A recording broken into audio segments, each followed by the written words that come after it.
Ladies and gentlemen, start your engines. Or don't.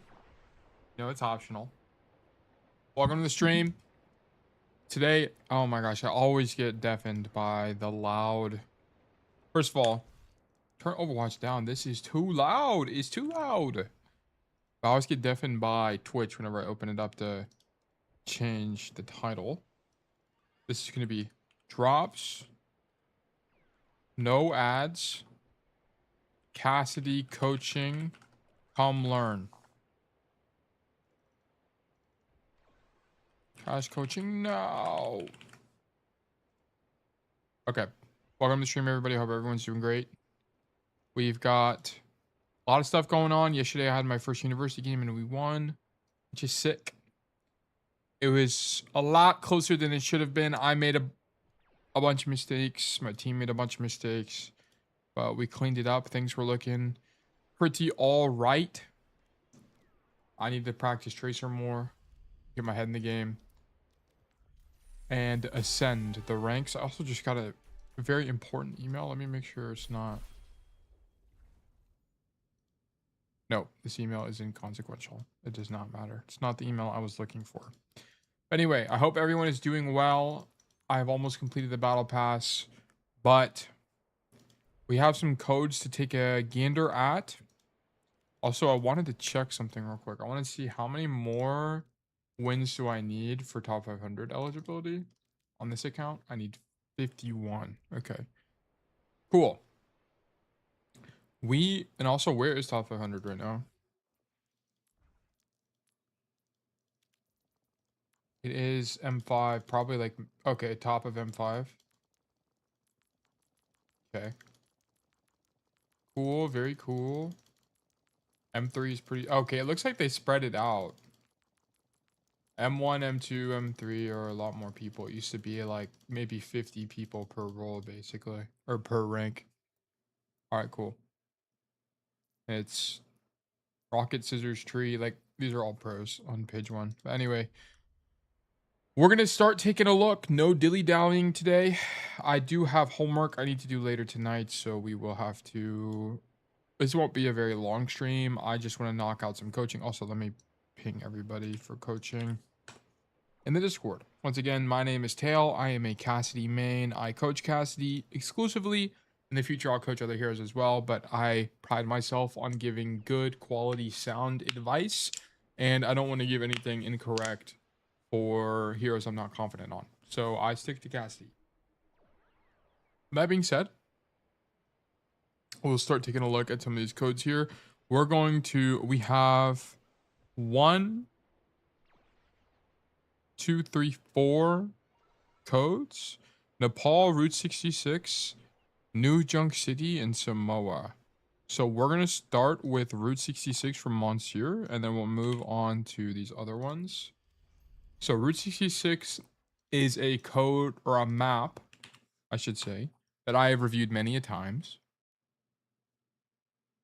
And as a result, there are a lot of VODs on my channel of this map.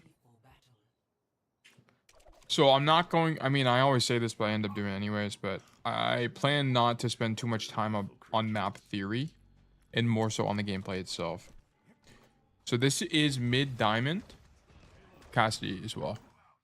Hi, how are you today? Hubris, Zathis, good to see you, bro. I'm doing all right. It's been a pretty slow day today. I had 1 class, but after stream, I gotta knock out some homework and maybe I'll hit ladder. Gargamel, also good to see you. Hope all's been well for you. But so rolling out here, so I typically don't like the train rollout because enemy DPS just have a better angle on you, and you don't have a way to leave the fight if it ends up not working in your favor, while the defender does, right? If the defender gets poked out, they can just unswing like this. While if you're in the middle of the train, you have to hard commit to the fight, so I generally don't like the position.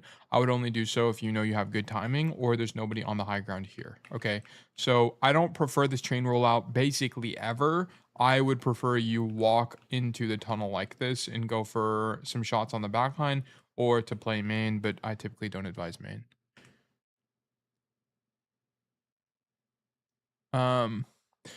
I've discovered I am ill today, so I'm not working, so I get to watch your whole stream, or at least most of it. Well, cool, man. Welcome to the stream. Good to have you. If you have any questions, just let me know.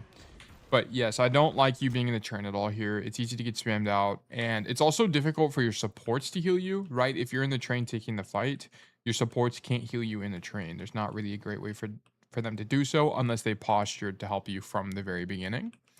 You can jump on rock to high ground. You can, and that was what I was about to recommend. If you do want to go to the high ground, you can actually jump on this little edge here, then this little edge, then this little edge, and this little edge, and then you can I think you can either crouch jump, or you might have to do a jump and then late roll, and you can land up here as well.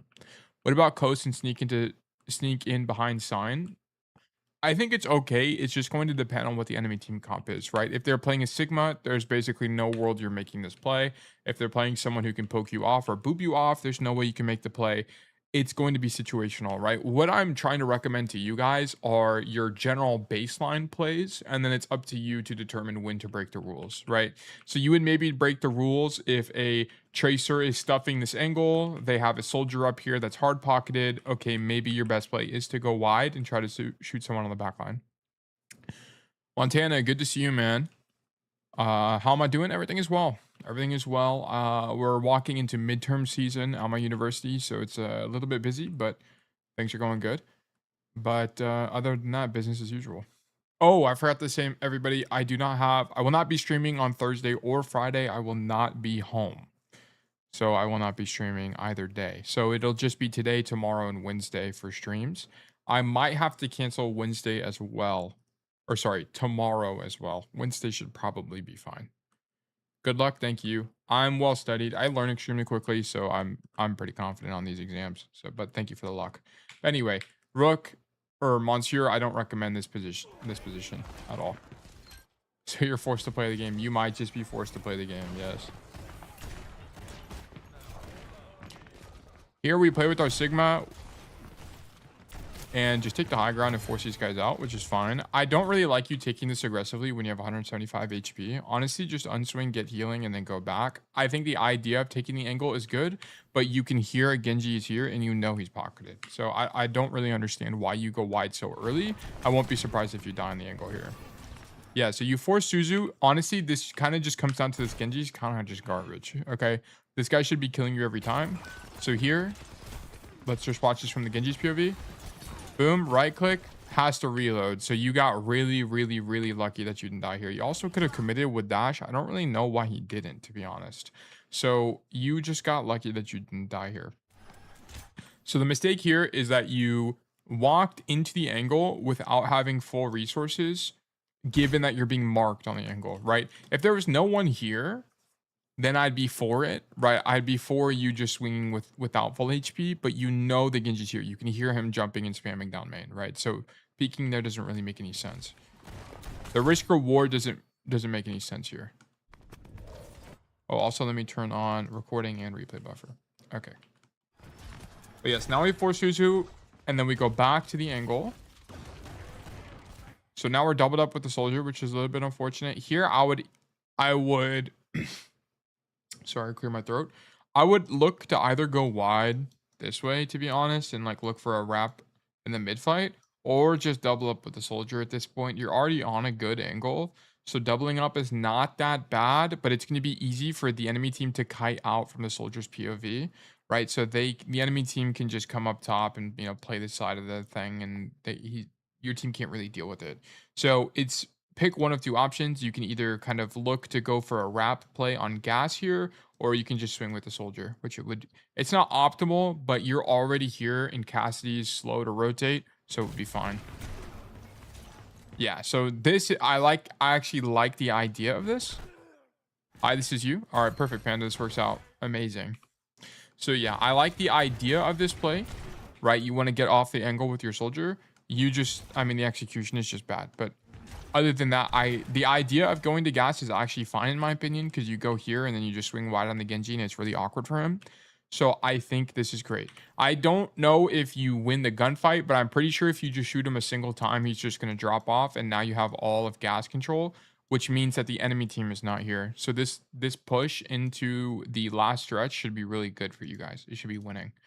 So the idea of the play you went for is winning. You should honestly just get back up here and roll up there. Yeah. I would honestly just roll up here again and just go right side. We need to get off the car. Or you can roll tech off this. Yeah, perfect. Perfect situation where this roll tech is actually useful, by the way. Because what Rook was trying to do, as I mentioned earlier, is he wants to roll across here, go wide, and deny gas station from the enemy team. But because Rook actually knows the roll tech, he can get up here consistently, and he's going to be able to fight this Genji or this, who is this? This Cassidy on the high ground within his effective range, which is perfect. So great example of how to use roll tech. And I'm actually going to clip that, so that's perfect. Anyways. So, I use this. I don't even know why I tried this jump. I use this every time I play this map. It's so good and repeatable. Yeah, I think it's great. I think it's great. The only reason I don't use it very much is because there shouldn't really, if you play Cassidy correctly, there shouldn't, in my opinion, there shouldn't really be a lot of situations where the way you get on top of the high ground here is through this icebox. Most of the time, you'll like ride cart, then jump up here.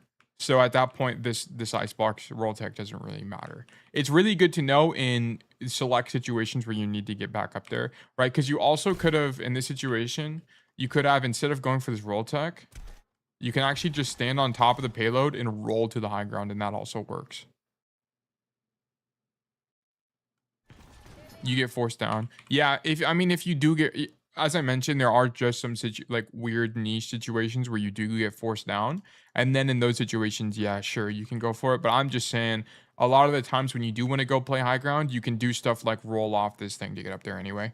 So, yeah, it's a good roll tech to know, though, for sure. I agree. Anyways, good macro. We deny this high ground from the enemy team to make it super awkward on this retake. I like the flash. You can see exactly why I like flashes like this. Even if it gets deflected, it's not going to hit you, and you do enough damage to completely force him off the high ground, and now you have all the space. So you deny a ton of playmaking from the enemy DPS. This is perfect. Now we swing wide on the flank. Perfect. Nice discipline on this, by the way. A lot of you guys would have messed this up. I see this way too much, myself included.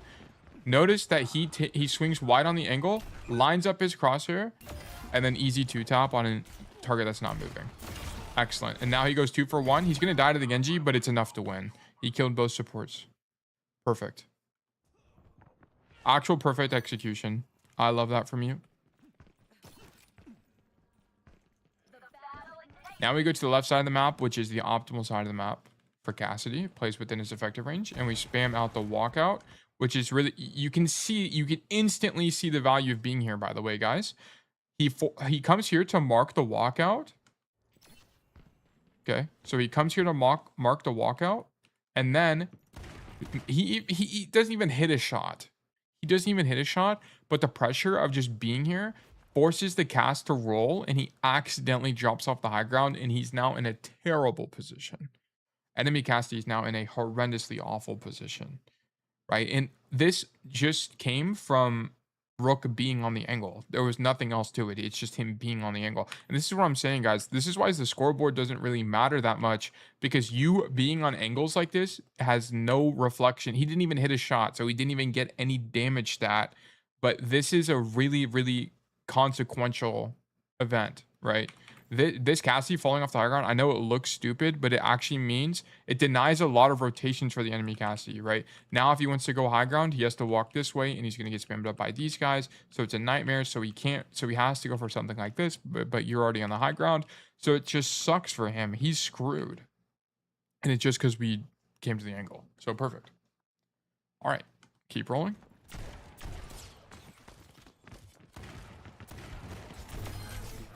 Nice shots.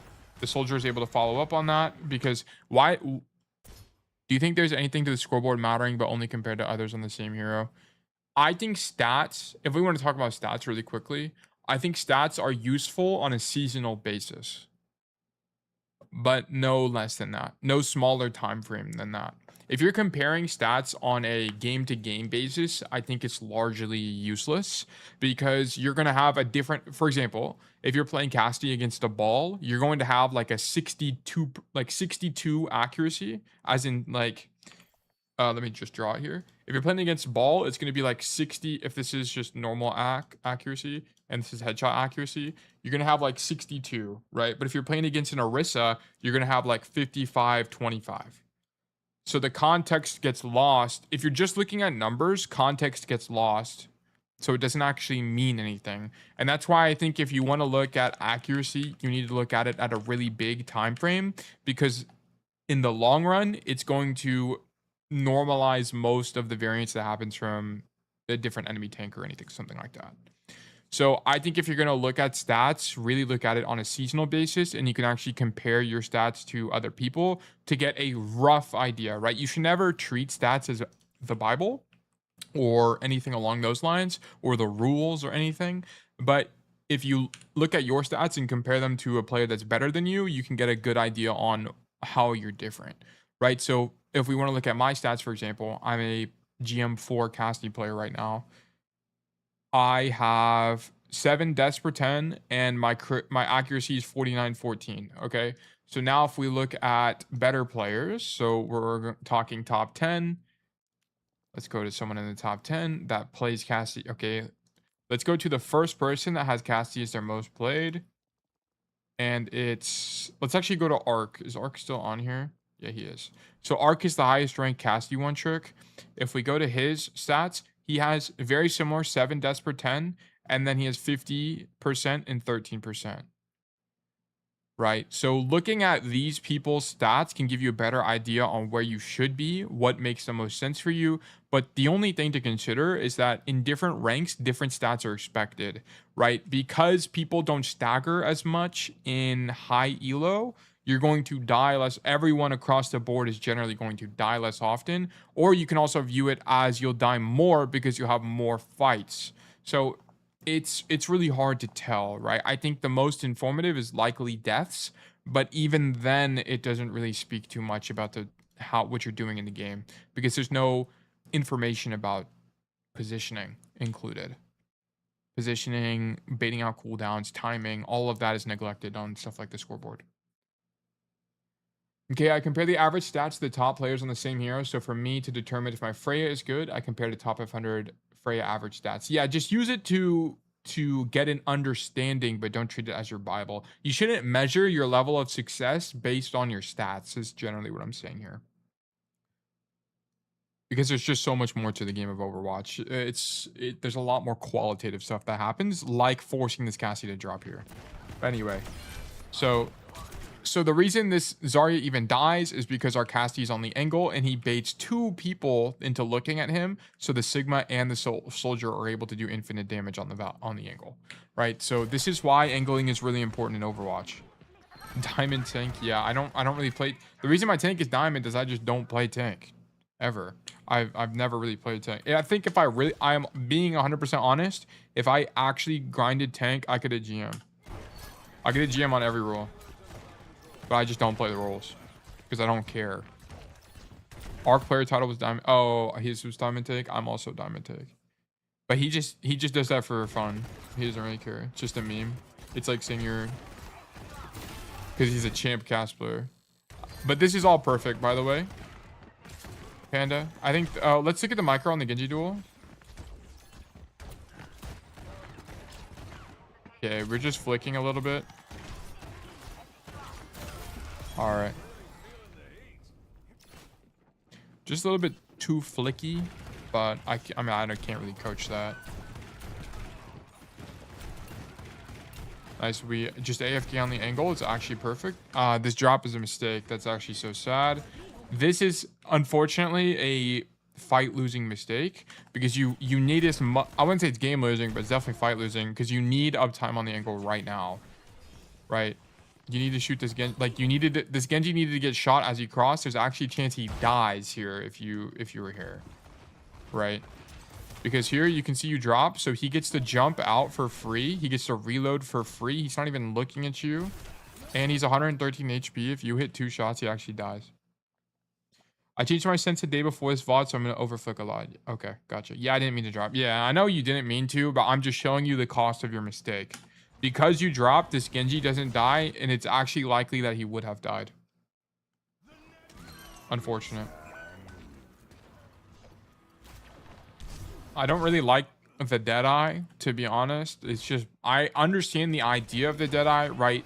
You're kind of reading that he's going to come back toward you guys, so it'll zone him from doing that. But Nano Blade is just going to two-shot you anyway. And he ends up just dashing above you. I just wouldn't Deadeye here. I'd rather you just die, to be honest. I'd rather you just primary fire and die.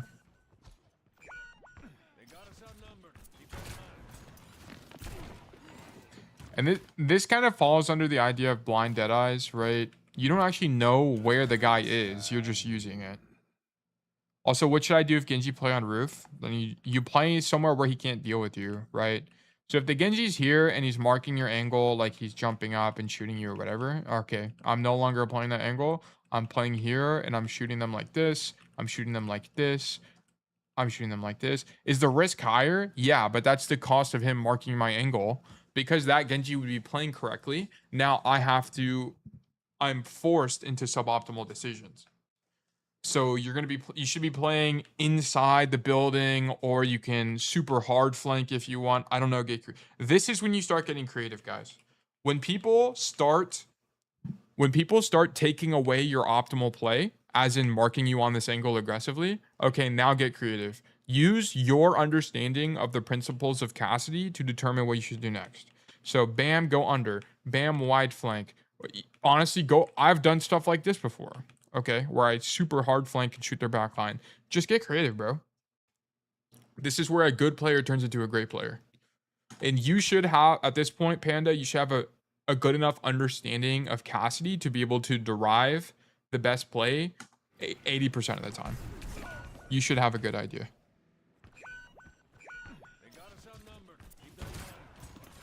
Okay, whole team is dead.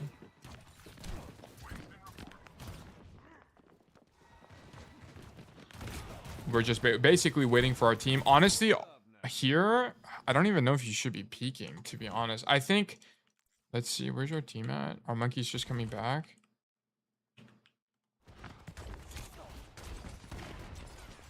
I think it's okay. Your team's here to help you.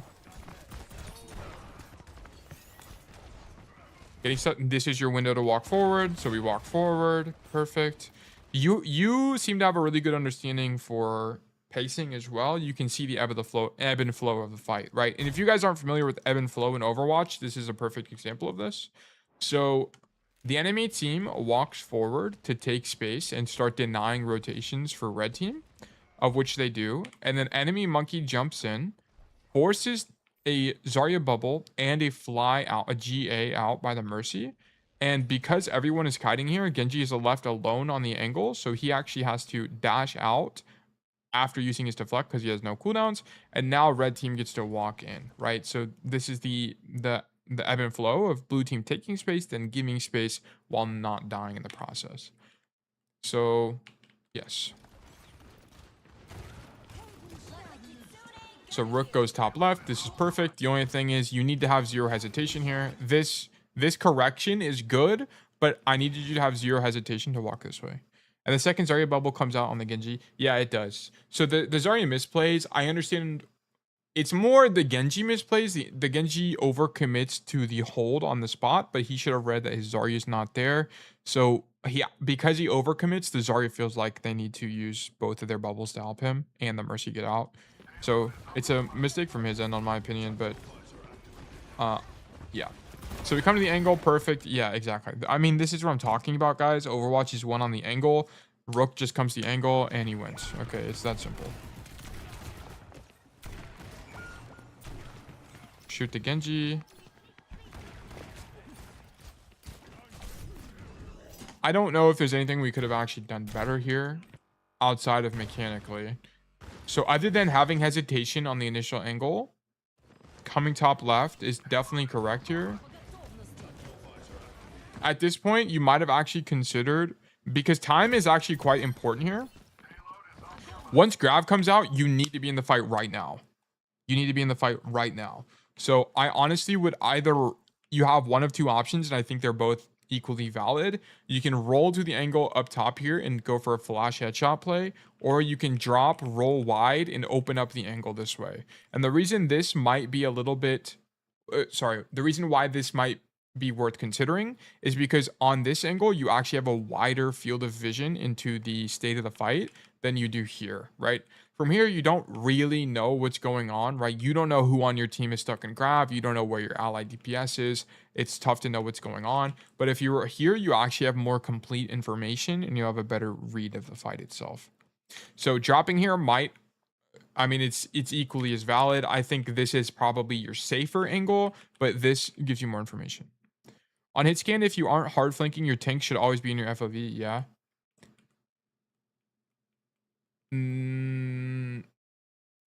I can't give you a concrete answer on that because I feel like on certain maps like Dorado, your tank is never going to be in your FOV.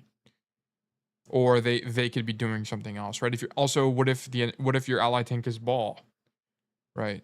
What if your ally tank is someone that's hard flanking the whole time? It's not 1-to-1. I wouldn't say that's a good way to think about it. Look through wall to see who's in grab. No, I don't think that's a good play. He's already here on the angle. I mean, if you wanted to be 100% correct, Rook should be looking through the wall right now in this rotation, which he does. He does look through the wall and see where his team is, so it's actually good hygiene. But like right now, to see who gets grabbed, he already turned the corner. He has to commit to this play. So it's either drop and go wide or come up top here quickly, though. This is a situation where this is time sensitive because you could lose the fight, right? So other than that, I mean, the angle is good. You have to run because you're getting marked by this Mercy, which is a little bit unfortunate. And then I think that's it. I think you just need to be a little bit faster. But I like the angle from you. It's a little bit unfortunate your team lost there.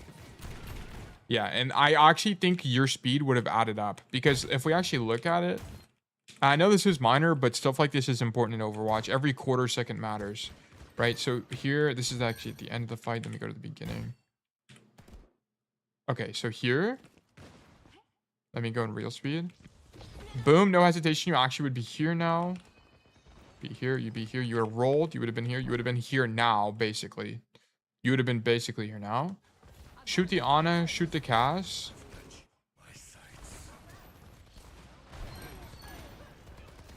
Very good chance your soldier actually lives here if you're earlier. Very, very good chance. I say the chance of him living probably triples if you were just earlier. So that's it. Just have more confidence in your rotation and that you think it's the correct play. You had good hygiene and understanding that going top left was actually better after you walked in top. Like if you walked in here, by the way, which you did, I would have, and you committed to this, I would have been like, dude, honestly, just go back up top and do this. But you don't want to show up your face first. You want to show up later. He had good timing. Whenever he was walking up the stairs, he checked like this to see where his team was. He had good timing. This was fine. He may get slept flash. Okay, but honestly, if he gets slept, flash headshot, whatever, if he baits out cooldowns here, it's like low-key good anyway. Because he's going to get the attention of 2 flash. Like, it's going to take time for them to do it. He had good enough timing where even if he died to random cooldowns, it would have been honestly enough probably to win the fight. But he had good timing. He had good hygiene to check through the wall. So I don't really have an issue with that. Here. So Zarya is low, so shooting. I'm actually fine with shooting Zarya. And I'm actually fine with committing to main after Zarya is dead. But I would be looking to open up the angle or get a better angle here. So going for something like this instead of just standing here. Right. Okay, Nanoblade comes out. Maybe.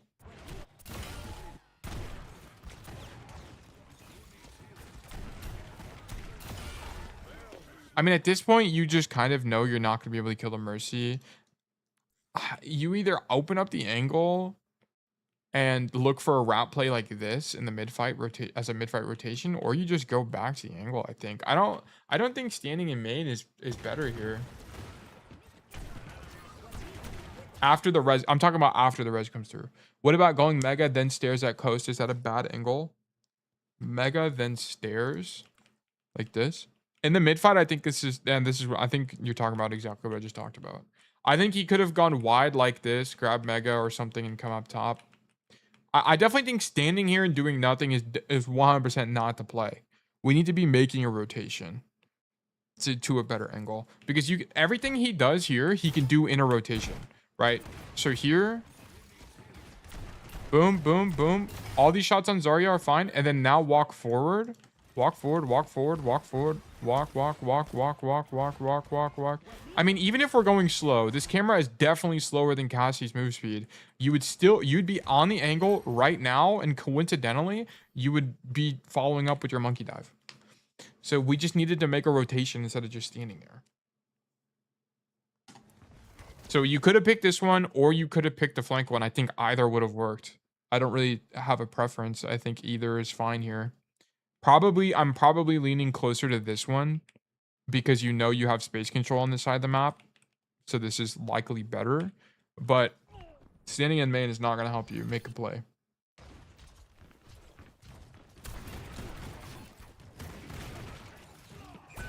Here, you just missed your window. So you missed your window of rotation. This roll, I don't even know why you roll. Maybe for uptime. Let's watch it again. Right click, hit the Ana, roll. Okay, you roll for silver bullet again. But here, this is your monkey is now screening for you. Boom, insta rotate. You need to do it right now. Right now, right now, right now, right now, right now. This guy's your body block. But you stand here and take damage from the cast, and you don't have roll because you used it for a reset, and now you can't do anything for the next 10 seconds because your soldier just died. You missed your window to get in.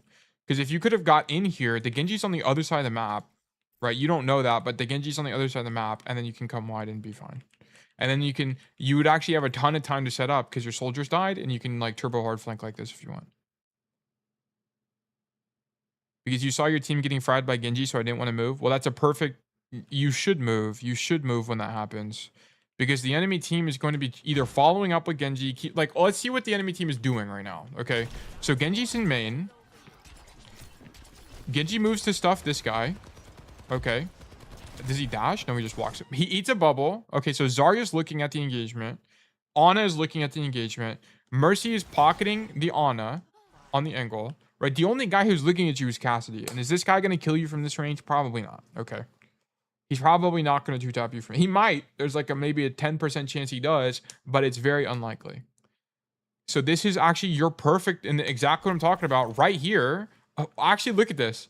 Actually, no one is looking at you. So this exact moment that I talked about would have been the perfect time to rotate. And I would have made this rotation. I promise you I would have made this rotation. Because I do this stuff all the time. You needed to rotate here. Because this is going to be... They have no way to deal with you. Actually, it's going to be impossible for them to deal with you. With damage fall off, you would need to aimbot to hit the 3-tap. Yeah, you're not likely to die. You're very unlikely to die. Very, very unlikely. Pros make rotations like this all the time. They gamble. Overwatch is a game of chance. Okay. Sometimes you have to make a rotation even though you could get 2-tapped, because if you... The risk of you the risk of you making the rotation is less than the cost of you not taking it and you just AFKing in main. A perfect example of this is Hollywood First. The amount of VODs I get from you guys in Hollywood First where you just kind of AFK in main waiting for your team to do something and you don't rotate is through the roof. It's actually insane. You have to take some risk and walk out, right? Think of it like King's Row First as well. You have to just walk through the choke. You have to find timing to walk through the choke, because if you don't, you're just going to lose. So you have to try to do something. So you standing here is game losing. This is a game losing mistake, by the way, Panda. This is a game losing mistake. Because you forego the opportunity you were given to make the hard flank here. So this is a very advanced situation. I will admit. This should only be relevant for Masters Plus players, is seeing windows like this to open up the flank and actually make some major plays happen, right? Because your whole team is the whole enemy team is occupied by keeping up their Genji. So I don't expect every player to identify opportunities like this, but as you get higher elo, stuff like this happens more and more often, where you just need to see what's going on, understand the state of the fight, right? Understand that the whole blue team is pocketing that guy and go for the rotation. Because honestly, even if you die on this rotation, it's probably fine as long as you get more than one person aggroed on you. Like if you get a Mercy pocketed Cassidy, now there's only 3 people on this angle, and now it's effectively 3 people on the angle with Genji, and versus 4 people on your team going on the tunnel. Okay, and it's more likely that your team wins the 4v3 than not. So that's what I'm gonna say there. Here, like also here rotate. Also here rotate. Now it's awkward because the Genji's here, so you can actually die. Funny enough, you actually die here and do nothing the whole time. That's actually hilarious. If you had just gone left side, forced them to at least turn around, you would have got some value from your death. But we don't get anything. We don't get anything. Oh my goodness.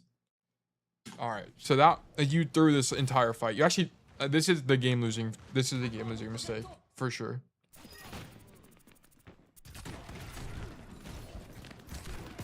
Yeah, die and spawn. All right. Whatever. Don't die and spawn, basically.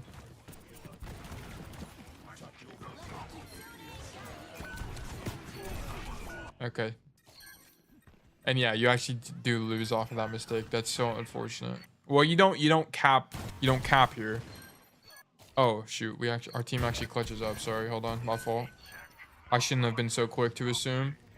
So we're back in the fight. Honestly, just break the bubble here. Shoot Zarya. Oh, that's unlucky. Deadeye's fine, given that the bubble is up. That's unfortunate. You needed to wait out the bubble. You needed to, like, greet it. I'm going to be honest. I would just greet this. So here.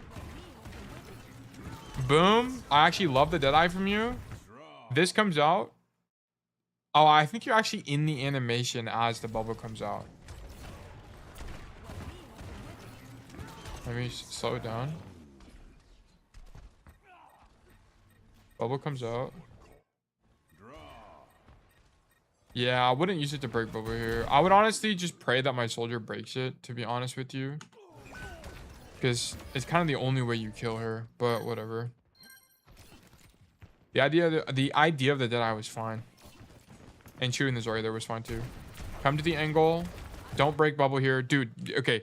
So after the Zarya drops, just ignore Zarya. Unclicked when there was no bubble. Yeah, it's all right. Not a big deal. So here, boom.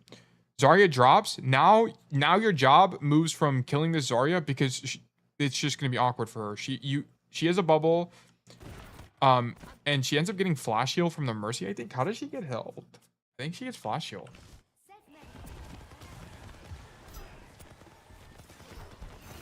Yeah, she gets Mercy flash heal through the wall. So she's just not going to die. You need to stuff them from rotating, okay? So you need to stop. You need to shoot the backline here. So this is a rare situation where target priority actually matters.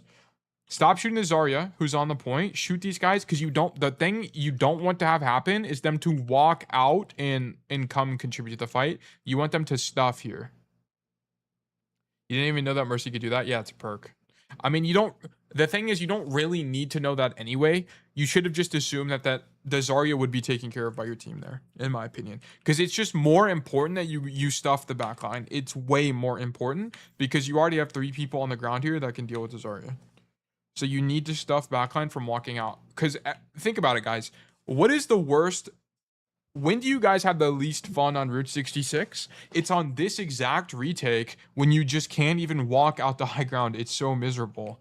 Okay, you need to make it miserable for the attackers, sorry, the defenders to walk out of the high ground.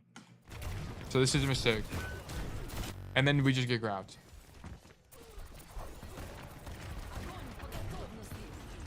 Honestly, whatever. The grab is whatever, I don't really care. But we should have been stuffing the backline for sure there. All right, so attack, we should have capped second if we just made a better rotation. But a lot of you, I will admit, Panda, you have a lot of great ideas. You just didn't really see that rotation there. You thought staying in main was better when it was not.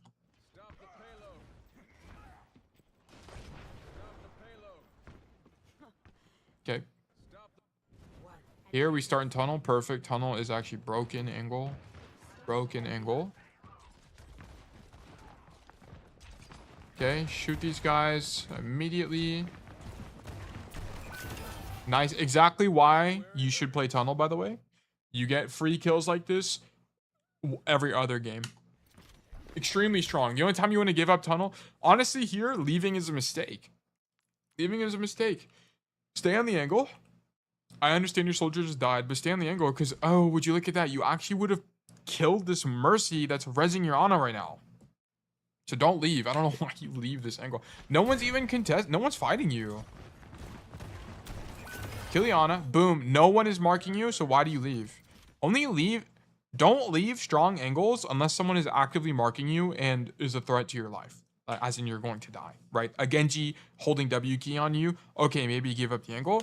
This is not one of those situations. I don't know why you reset. Right, now they just get the res for free, and now you're just down one. So this is your mistake. That doesn't make any sense.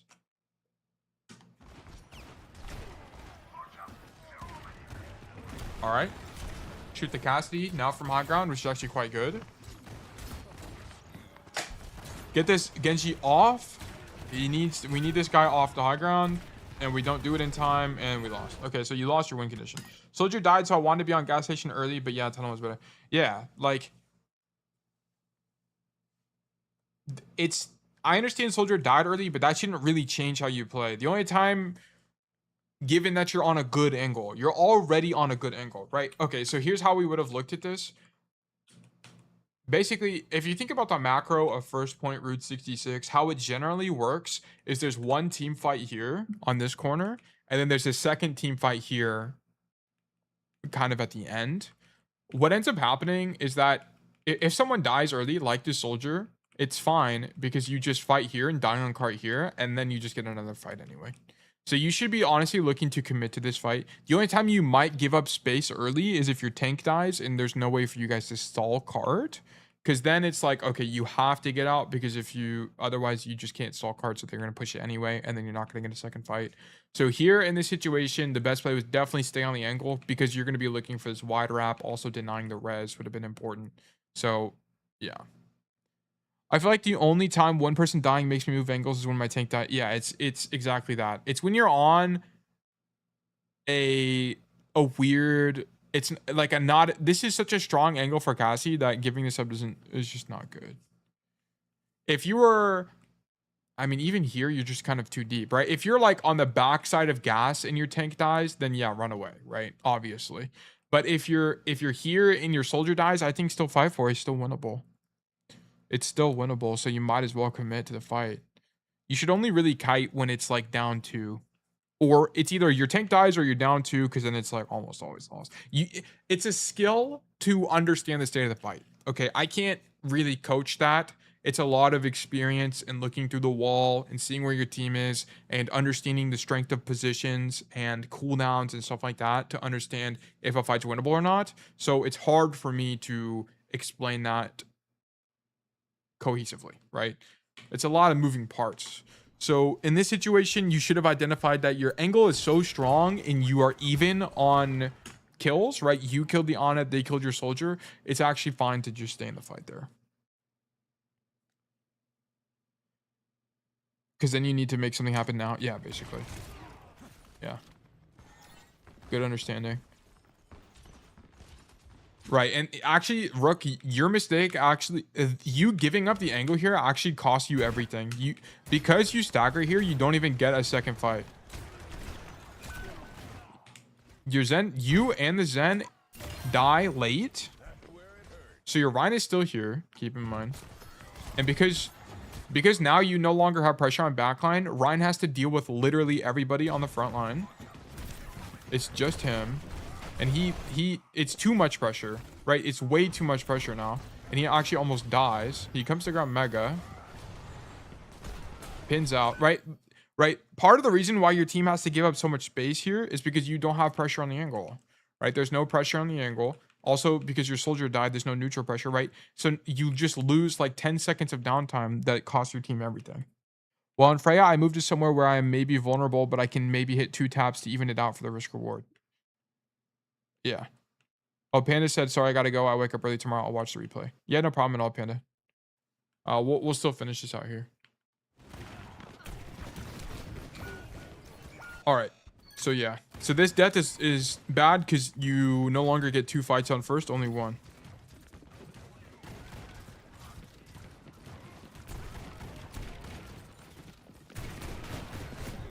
I think this angle's okay. I don't really play this angle normally because the reason I don't like this angle very much is it's, think about it in terms of your rotations, available rotations. Where do you get out from here? You kind of can't, or you do, but it's really expensive. If you're getting pushed out from here, you can't really walk. Oh, let me get epic pen. You can't really walk this way to come up the staircase, right? Because then this area here is going to be contested by the enemies, so that's not really an option. So your only other options are like this super far rotation back this way to your team, which this is like going to be a 15-second or maybe a 10-second rotation for Cassidy. It's really expensive. So I don't really recommend this angle. I think the idea of the angle is fine, right? You're on a deep angle, your monkey's holding choke here. So, you know, it could make sense. I'm not going to discount the angle, but I generally don't prefer it just due to the fact that the rotation out is really long. So you almost have to just commit to what you're doing here. So honestly, I'd rather you prefer closer to here and then go for the mega in the mid fight if you need it. Because you're probably going to die here anyway, in my opinion. Or you need to either play for the mega or you need to play further away. But I don't know. I actually don't know. I haven't played this angle enough to really have experience to know here. How good is stairs as an angle? Yeah, you should play. This is the angle I was going to mention and play. This angle is broken. This angle is so strong. The reason this angle is so strong is it's so far away from the attackers. And when you unswing, you just swing back into this room and it's actually impossible for them to secure a kill on you. Right? If you think about this from a tracer's perspective, they'd have to shoot you here, blink, and then blink again at an awkward angle, and they have no idea where you are. It's so bad for them. So you want to be on this angle. You want to be on the stairs angle, really, is what I prefer. But I'm not entirely against this. The idea of this, it's just be wary of the costs here.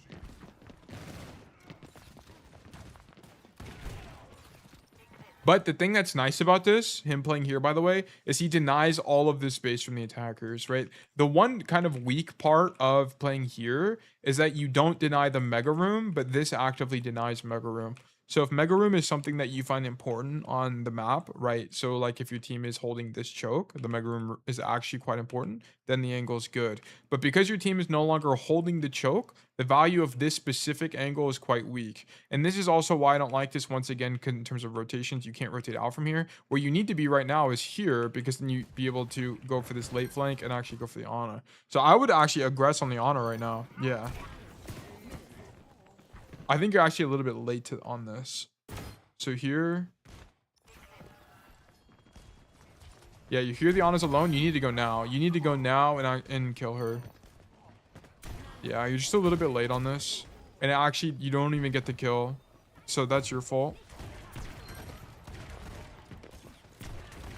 You should have identified that the Ana was isolated and go for the rotation early. Because maybe, even if you eat the sleep there, she definitely dies to the Nano Monkey. She definitely dies to him.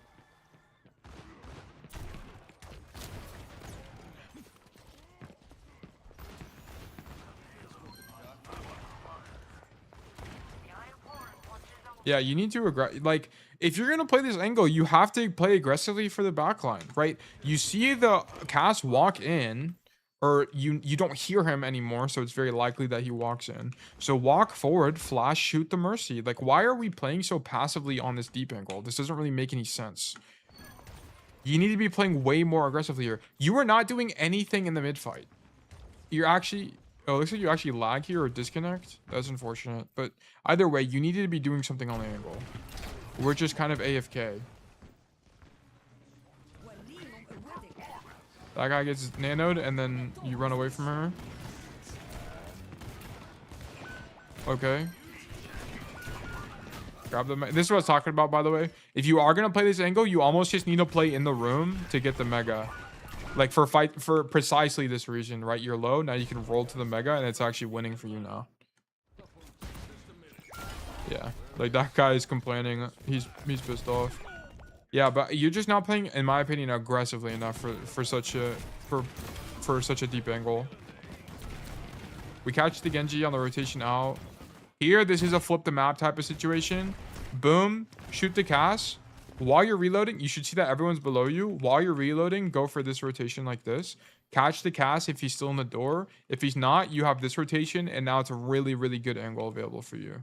So you should continue rotating here for sure. Because also, if you think about it from the Zarya, Ana, and Mercy's perspective, they have actually zero way of dealing with you. It's just cast. And you already know the cast is low, right? So you should continue rotating for sure. For sure, for sure.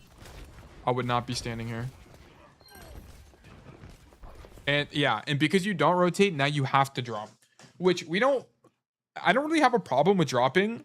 It's more of you don't even know what you're dropping into, right? You don't know where the Ana is. You can hear her, but you don't know if she's standing in the door or if she's slightly to the right or whatever. You'd have more information if you were just here, right? Or if you were here, you'd be able to actually see the Mercy and stand on the high ground, and they just can't do anything about you, right?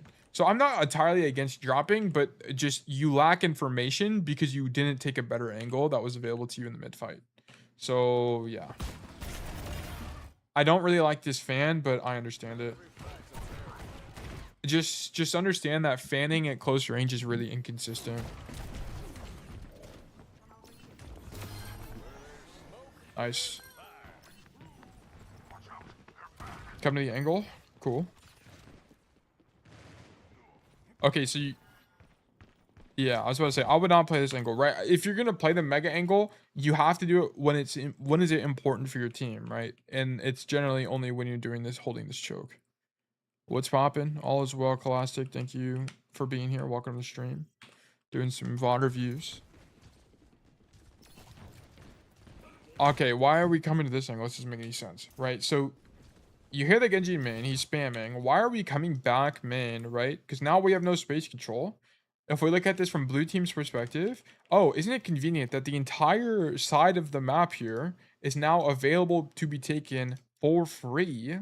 All of this is free to be taken by blue team because the entirety of red team is on this side of the map. So of course they're going to fill the gap and come this side, right? Or if they were good at the game and understood space control, they would do this. So you just gave up this entire side of the map for free for no reason, right? Your team needs you to be here right now so you can deny and stuff this rotation or at least make it slower, right? So if they do come fight you, it costs them cooldowns and you get to live because you just walk back through the room, back to your team. And your team can follow up with like a counter dive or something. But because you're not here, now they get to make the rotation for free, or at least can make the rotation for free. I wouldn't be surprised if they do. Oh yeah, would you look at that? They actually do make the rotation for free. And now no one is here to pincer them on the rotation. And they had to use no cooldowns to cross. So this is your fault. Your fault, your fault, your fault. And look at that. We did nothing on the entire fight. Very tragic. This is a good angle. I actually love this rotation from you, by the way, though. This is pretty sick. So you kind of understand what's going on here. So you come to meet your monkey and catch him in the rotation, but you can kind of see how awkward it is for Cassidy, right? But you catch this rotation into this room, and now you have a sick off angle on the enemies. And it just makes it so awkward for them. And as a result, you're able to kill his Zarya. That's sick. That's so sick.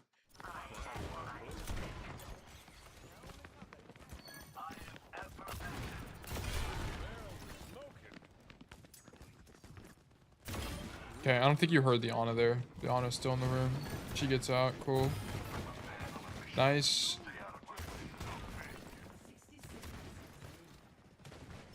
Yeah, and this is what I'm saying about this angle, right? Rotating to this is just kind of awkward because they don't actually have space control in this situation, but they will if you play the angle consistently enough.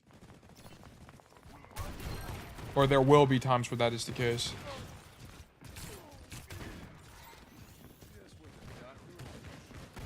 So because your monkey's holding close, I actually don't mind this, but you should read here that your monkey's out of the fight, so we should be giving up space too. And you don't do it early enough, so you get marked by Maga and die, right? So this is a awareness issue.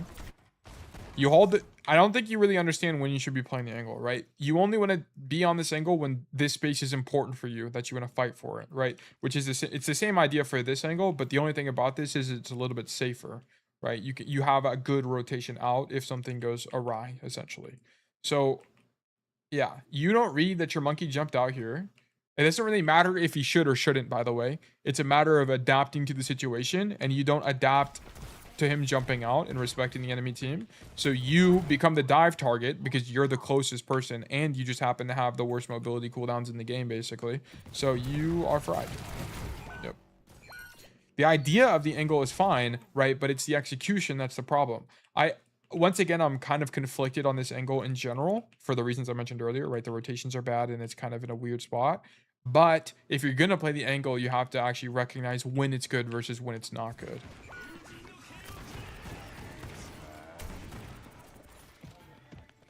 Or more specifically, when it's important to hold versus when it's not.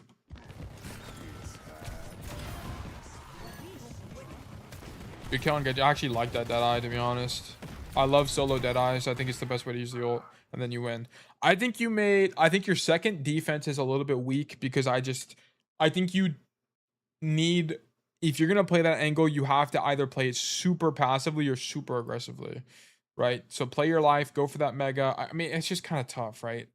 But there was a moment where you didn't have the awareness to push the Ana. We needed that to happen. We needed to also not be the dive target on the Maga because you needed to recognize that your monkey jumped out. And then our first defense, we need to not give up tunnel so early. And on our second attack, we got stuck in choke. So we need to find a rotation there. But otherwise, good VOD. I think you have a lot of good ideas. You understand the macro. Most of the fundamentals of macro in Overwatch. It's just a matter of execution, right? You understand angling, you understand denying space and so on. But I think we could get some practice there. All right, so we're going to move on to our next set of codes here. We have New Junk City, Samoa, and the last one is Nepal. So let's do Nepal first from Jared.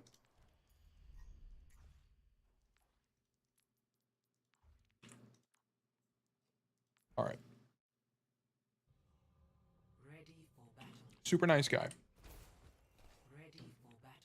Nepal is a winning map for Cassidy, as all control maps are. The thing about control maps is there's a lot of congested lanes. The only ones where it's not really like that are Samoa and some maps of Oasis. But on most of the control maps, there are essentially 3 lanes, right? We can definitely see it on Sanctum.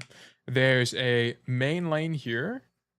Let me pull up Epic Pen. There's a lane here, a lane in main, and then a lane on the side. This is generally how control maps work. Like Shrine is the same way, and so is Sanctum or Village. Village less so. Village, there's more like 2 lanes. It's a little bit more complicated, but it's a similar idea. So Cassie is really good at standing in one of the lanes and denying rotations within the lane, right? So particularly standing on this side of the map and denying flanker rotations through this way, and then he himself going for deep flanks, which is why the metagame on Sanctum is that you need to send a DPS into this mega room so that you stop the enemy team from making this rotation, as well as you, if no one is here to mark you, you look for a late fight rotation onto the enemy backline. So that's kind of how this map works. But anyway, going back into the larger macro of control, Cassie's really good at stuffing angles and stopping rotations, and this map is relatively flat as well and open. There's not a ton of cover, so he can play within his effective range pretty nice. It is a little awkward sometimes whenever the enemy team plays things like Ana, Kiriko, things that can outrange you, but you always struggle into that no matter what. So here you see your Sombra is on the angle. So going to the angle is not an option for our hero. He needs to come in, which is exactly what he does. So you don't generally, or actually you don't want to at all double up on angles in situations like this, right? It's just not strong. You want to have someone else in main so that you can contribute to the neutral fight to stop these guys from getting in. Okay. Here you should just be spamming the monkey out. For sure, you should just be spamming the monkey out. I would not look for a rotation here. This guy is overextended, and your whole team is basically here. So just help stuff the angle, right? You come to or help stuff him on the walk up. I understand your idea to come to the angle, but if you're going to do this, you needed to do it earlier, because now you're just too late on the rotation, right? So here, you needed to do it honestly here, because if you did it now, we'd get here probably now, we would be able to shoot the monkey before he actually gets in. But because you're late, aka now, you get to do basically nothing, right? You needed to actually help your team get this monkey out and then just walk forward to take space like this. Okay, so now we're stuck on this angle, and Okay, this is a cardinal sin to do on Cassidy, especially on Sanctum. We should never, ever, ever, ever, ever be the guy on card. Or sorry, on point. This is awful. There's no cover here. There's actually no cover here. You get outranged by everybody. If you want to use any cover, you have to play in U-Haul, and this cover is garbage. You can't rotate out. You can only rotate out if you know the roll tech off of this dresser up top here. And if you don't know this roll tech, you should never play in this room. It's awful. So you're gonna get stuck here. Okay, you actually leave, which is the play I was about to recommend you, which is just leave. If you ever find yourself on point, generally bad, just leave. Cool. And yeah, I mean, I just don't know what we're doing here. This doesn't really make any sense, right? You just don't seem to fundamentally understand that playing in main is fine on this map.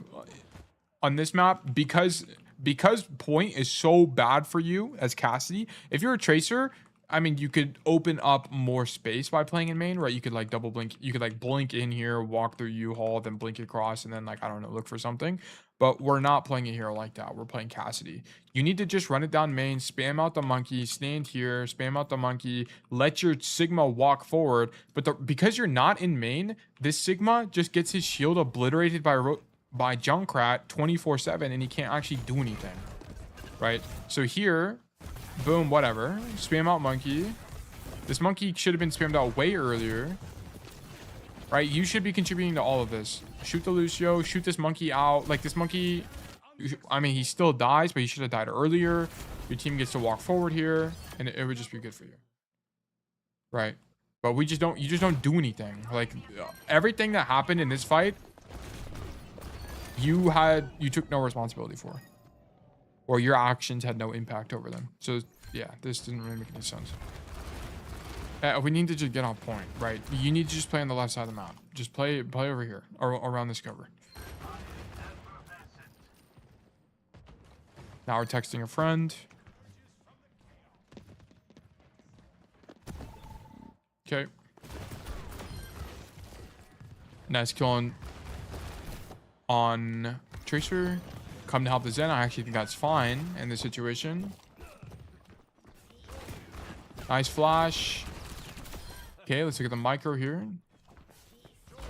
I actually love this flash from you.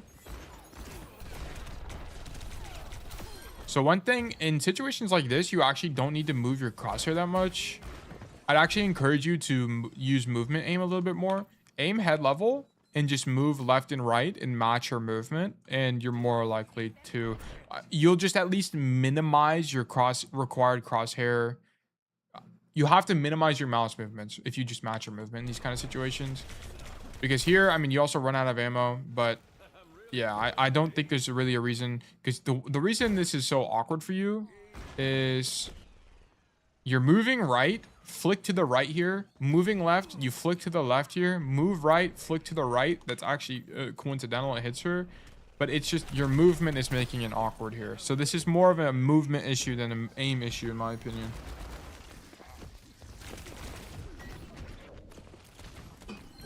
Here,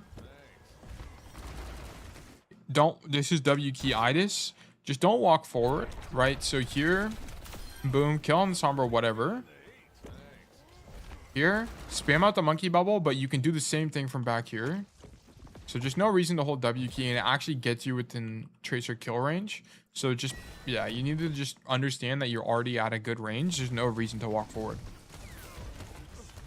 If you're going to move your crosshair there, just stand still. I would not stand still against a Sombra. He definitely needs to move. But I understand kind of what you're saying there. Because you'll at least be isolating your movement variable. Okay, let's look at this. Within your mechanics. So here you take a bunch of damage because you're way too close. You demand Weeing Pocket. You get healed, which is fine. Now we go back to try to contribute to the fight. You actually dodge the monkey by walking forward, which I think is fine. But your play here should be to walk forward and in the rotation. You need to look to make a rotation to a better angle, right? So walk forward, shoot the tracer, and then come back to Mega Room, reload, grab the Mega, whatever. Okay, that should be your play, or at least what you're looking for. But you're not, in this situation, you're not actually thinking of what position you need to be in. You're kind of just showing up, right? You're showing up to kill this tracer, hoping that everything goes well, and you actually get stuck against the wall because you weren't thinking about a rotation, and then you demand Wu Yang ulti. Right? You should have done basically what your Zen just did. Let's see what Zen did here. Your Zen is in a really awkward, he understands he's in a really awkward position with no cover, and he actually, notice, rotates back into the room so that he at least has cover and is further away from everybody. This is precisely what you should have been doing, right? You didn't have a position in mind as you made the rotation, so you end up in the middle of nowhere, and now you need Wu Yang ult.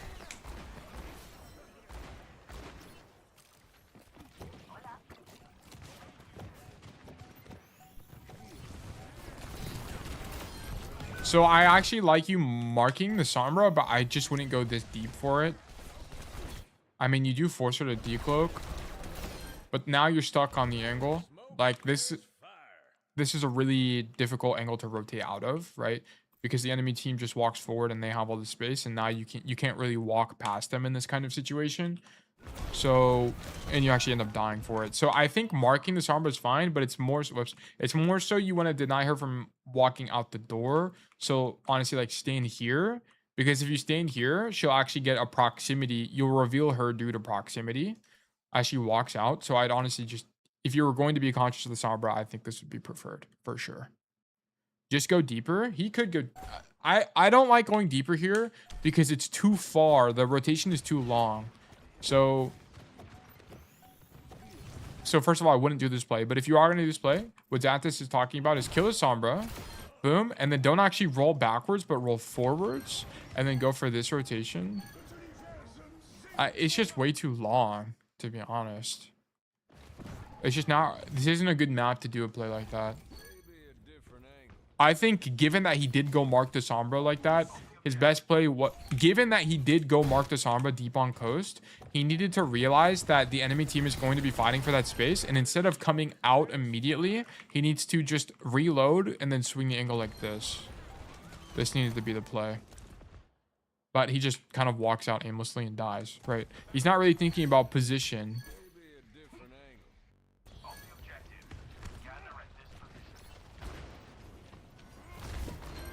Once again, why do we keep coming to this main angle? This angle is so garbage for Cassidy. You need to come either left side and spam people out here, right? Once again, Cassidy's really good at denying lanes. So what lane are you denying here? You're just shooting this guy. You can do the same thing from here. It's the same thing, but better. It's just safer and further away. And it has better sightlines. So just do it from here. And then it also affords you this rotation in the late fight, or you can even go deep flank, or sorry, if you played on this side of the map, I wouldn't mind that either, because you can go deep flank. But you're kind of not doing either. And as a result, your impact on the match is severely limited.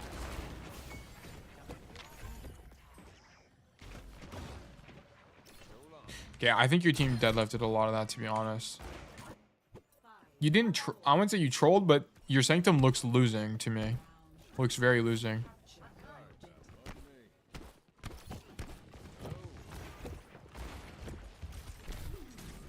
Okay, we get headshot. So here, on this rollout, you definitely want to go left stairs. The idea is you walk out, boom, walk out, come left stairs, and you want to fight for this angle. You don't want so the reason you want to do this is you don't want the enemy DPS to stand here and have an off angle on your team like this. This is what you want to deny. So you, as the blue circle, come here, contest this guy, and force this guy to, you either kill him or you die, or he's forced out like this. Okay, and then when this happens, when the enemy team retreats like this, now you have an off angle on the enemy team, and now you can also go wide on backline if you want, right? You have more options. So you need to come stairs. Or if you don't want to go stairs for whatever reason, right, you're pre-planning with your team for... Oops, I just turned on Spotify. Sorry, I turned on a hardstyle payphone remix. Anyways, you either want to go stairs or you want to just roll out under like this to mega side and go for this rotation. This side of the map is actually quite good for Cassidy, and you can also stuff, similarly to the staircase, you can stuff rotations from enemy flankers, right? If a flanker wants to come up these stairs, you can just deny the rotation. But this plateau also offers you good flanks on the back line as well. So yeah, I would definitely not play main here though, because you're just going to eat a ton of spam. As you like, it's very clear to me that you don't have any position in mind. You're kind of just walking in, right? Or if you did, you go for it too late. I don't really know what you're looking for on plateau here. You're always going to get outrange. You have no cover. You need to be positioned first, right? So look to make the rotation. Now you eat a Mei headshot, force weakening pocket. And now they have that angle because no one was contesting them earlier. Right, so now no one's here, so you fill the empty space, and now you're on a good angle, and we get the Lucio kill, right? But, I mean, it's good recognition of the angle that you need to be on, but I needed you to be there earlier, because you also would have prevented taking a headshot from the Mei. Now, I think you're down a bunch. Is your D.Va dead? Yeah, your D.Va is demeched and running back to spawn right now.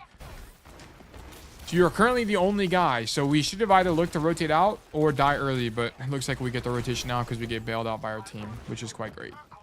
And that Mei wall was garbage.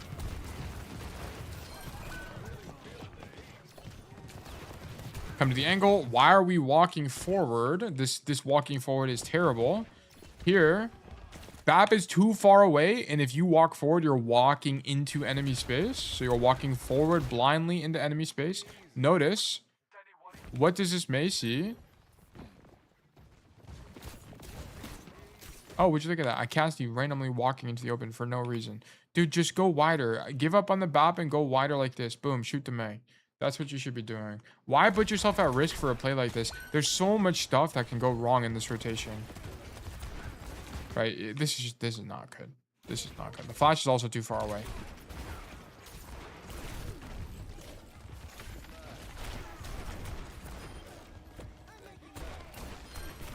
Okay, so very important part, after you cap point on Nepal, it's very important that you poke the walk up. So you either do it from here or you deny this rotation. Either one, pick one. Do not stand on staircase though. The reason why is because this statue actually stops you from poking them on the walk up. So you need to be on either this side of the wall, this side of the wall, or on this lane. So pick one. But we cannot just do nothing. I mean, it's not Jared in this case is actually trying to mark the monkey, but just can't really find him. But I think the idea was there for him. Here, so we're in main. This is fine. Nice job on the monkey. Now we reset. How's it going? Sorry about that.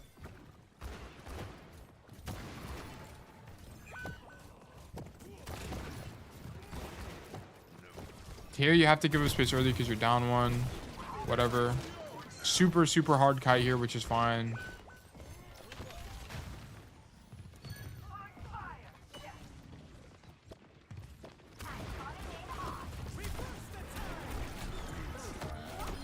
The only thing here is you're not looking for an angle, right? So I think here, after this point where you live, I would be thinking about what angle can I be on right now.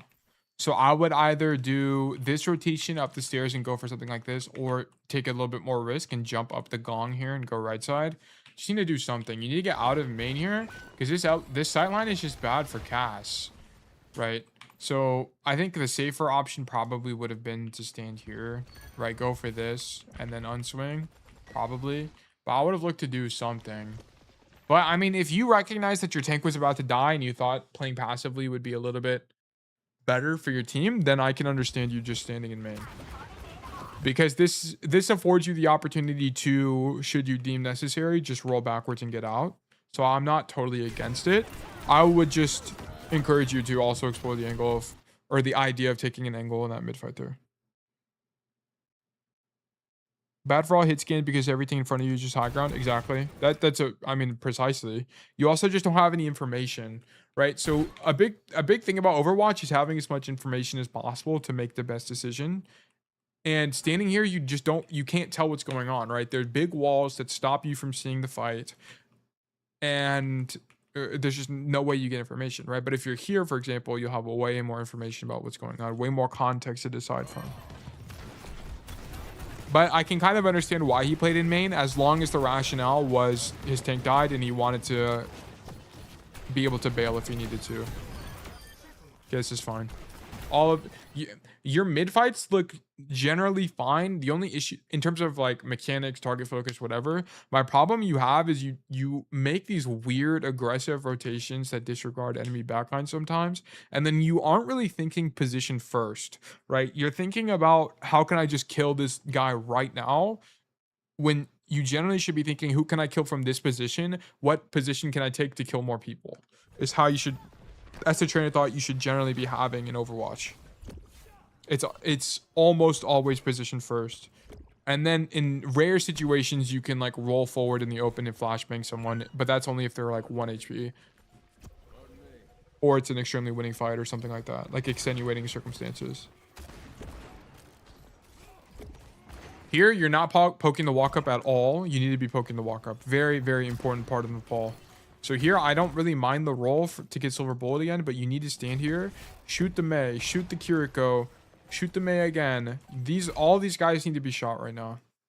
All of them. Because otherwise they just get to walk in without using any cooldowns, and this fight is going to be a lot harder for your team. I understand you want to play safe against the enemy dive, but I promise you, you don't have to overcommit to this, right? You could have done the exact same thing, and it would be almost equally as safe, right? Here's how you would do it. You would see it like this. Shoot them, shoot them, shoot them. Venture burrow in, shoot them, shoot them. Okay, now walk out is how you would have done it, right? You just needed a few more seconds of uptime there.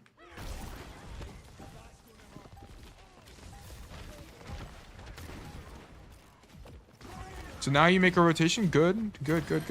You catch the Curie. Perfect. And once again, this is WKI.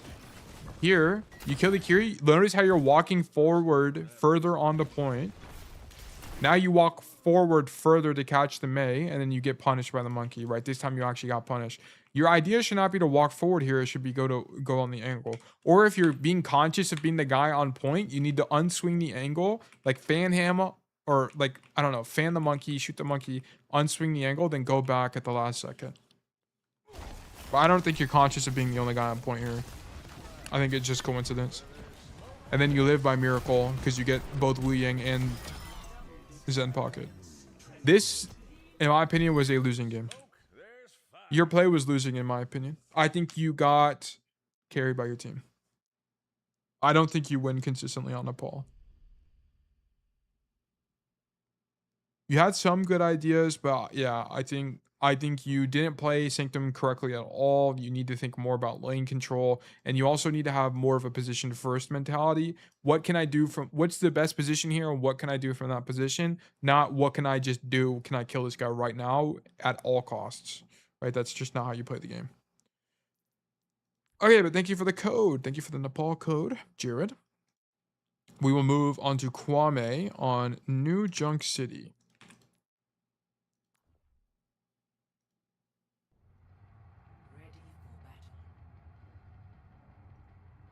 New Junk City. I love Flashpoint.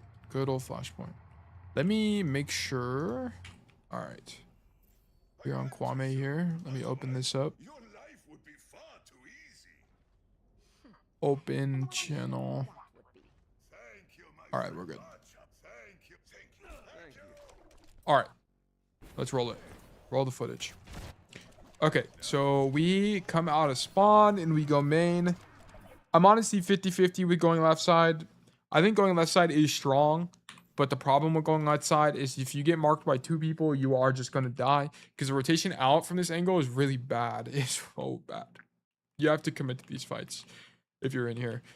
So, because like, especially the people that come here, like Lucio Tracer, if they come here, you're screwed. So you just kind of take a little bit of a gamble. It is nice because you can deny the rotation if you get here fast enough from people like Venture, from people like Tracer. But it's just, I'm not really mad about going main because from the main angle, you can just open it up like this. So it is strong. Keep in mind, Kwame is on controller, so I think he had to like itch his nose or something and flew upwards. Spam down main. In this situation, I actually think spamming down main is fine because the enemy team doesn't walk out. They kind of just stand in main, right? They don't take space aggressively. Yeah, here they're not really taking space aggressively, so going for a wrap play will actually take too long, and you actually need to be in main right now to stuff them even more, right? So this is actually fine. I actually like this. But in this situation, given that my team is walking forward and taking space aggressively like this, I'm actually, instead of committing even further to that, I'm actually going wide on the angle to shoot everybody in the back.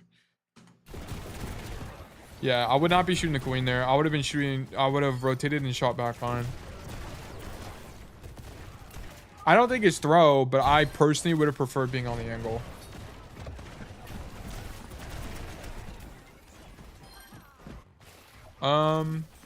Yeah, because it would have been like here, you start rotating. You'd be here like basically now. Yeah, you would have caught the AFK Mercy, funny enough.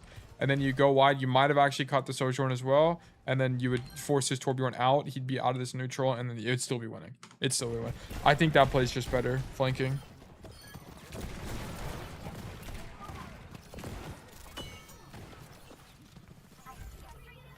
Okay. How long is this? A long game? It's 10 minutes. I think you get rolled then. Here, so you're just in main. You have no angle control. Go left side. Notice that your Genji's in main. Get out of main as well. Stand here.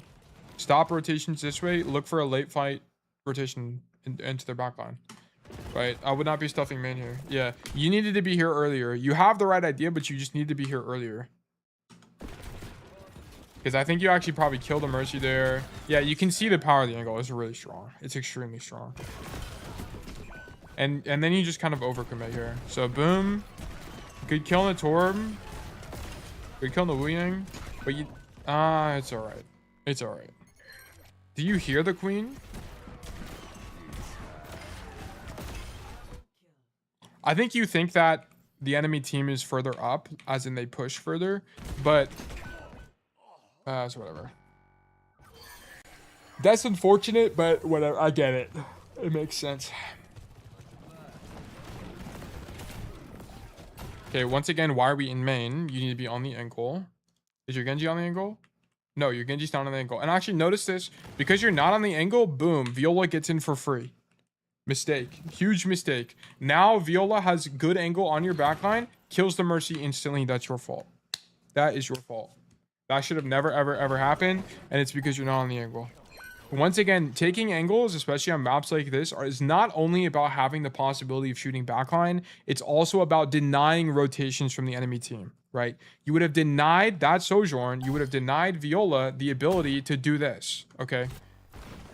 Deny Viola the ability to just walk in with 60% energy and a Mercy boost, and boom, erase your Mercy from existence, okay? That's why we need to play angles, guys. And yeah, you also died too. So yeah, that's exactly why we need to play angles.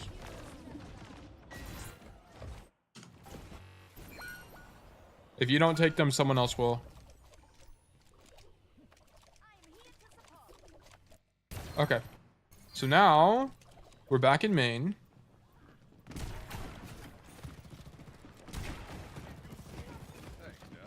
Come left to the angle, doing exactly what the enemy Sojourn did. But this time we're getting stuffed on the rotation.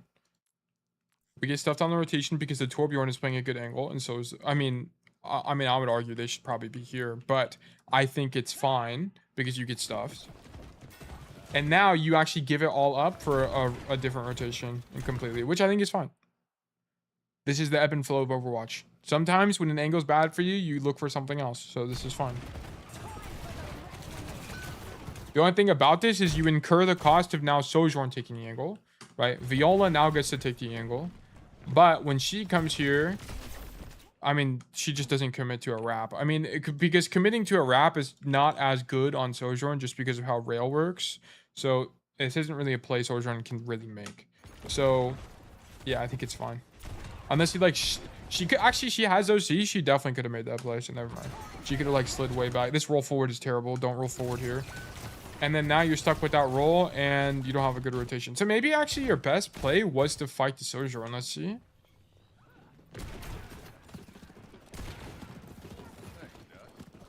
Here. So we're on the angle. Get stuffed by 2. Here you needed to cross for sure. So here it would have been like, come to the angle. Boom. Instantly commit. Boom, boom, boom. Commit. You actually wouldn't have caught spam at all, by the way. You would have been able to make it. And then you can get the sick off angle on the Sojourn. And then if she commits to you, notice you have Mercy Pocket. If she does commit to you, you just walk backwards. And there's actually a mini there as well. So I think you needed to either commit to that rotation or here, honestly, probably not come wide here and just, I mean, I don't know. This flash is definitely bad, I can tell you that. I mean, you also just need to hit headshots on the queen, because if she's lower, maybe she does null. I don't know. And now the fight's lost. Yeah, I think your best play was probably like walk this way, force them to rotate, and if they don't rotate, go for this rotation and actually shoot them all in the back. I think probably better, because your Genji's not doing any. Your Genji is AFK. I mean, ideally, your Genji is the person doing this, but and this is why I talk about. Sorry, I'm late. What did you miss? Okay, so sorry, I don't know how long ago you typed that, but basically on your first fight, the big problem you had is after you capped, you didn't come to this angle. You just stayed in main, ate a bunch of spam, and then because you just stayed here, the Sojourn was able to walk in this way and one tap your Mercy. So you needed to play the angle so you're able to deny the rotation from the enemy team. But here on this fight, I think your best play, as I was kind of explaining, I think it was probably actually to look for something like this and then maybe shoot them in the back or go for something even deeper. Because I don't really know what else you could do. Do you get rest here? Oh no, you just don't die. Okay. I don't think this rotation is bad, like coming back to the right side after you get marked. I don't think it's better than standing in main. But I just don't really see the win condition from at that point. It's almost too late.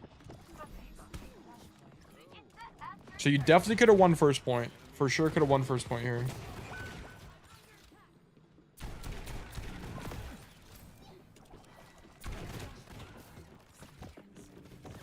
Okay. Shoot the queen. This rotation is just long. That's the only thing. I mean, I don't mind it, but it's just long. Okay, do not deadeye on this angle. Look how much cover they have. I love the flank. I like the idea of deadeyeing, but it's just, this isn't a map to do that. They have so much cover, right? You need to come, honestly, there's pretty much no deadeyes here that are gonna be good unless you did like something like this or after the Sojourn you slide like something along those lines. This deadeye is just not good. It's not good. They just have too much cover. They unswing you. Can your team take space now? Yeah, I mean, your team can take space. So if you did it under the idea of your team is now able to take space, then, you know, maybe okay. I'm actually fine with that. But I would have just honestly shot them because I think the chance of me killing someone is actually higher than this deadeye. I think it's better than the value that deadeye could have provided here. So here, just boom, shoot the Sojourn 3 times. She has to slide out anyway. And then I think the ebb and flow of the game is their whole team would have unswung. And if they don't unswung, that's great because you just come to this angle and 2-tap someone. Yeah, that was the plan. I think it's okay, but I actually would have preferred if you just mouse one-shot them. I don't like Deadeye in this situation. Okay, you just need to live. You don't need to you don't need to kill people. Just live, right? We should be dodging this Wu Ying thing.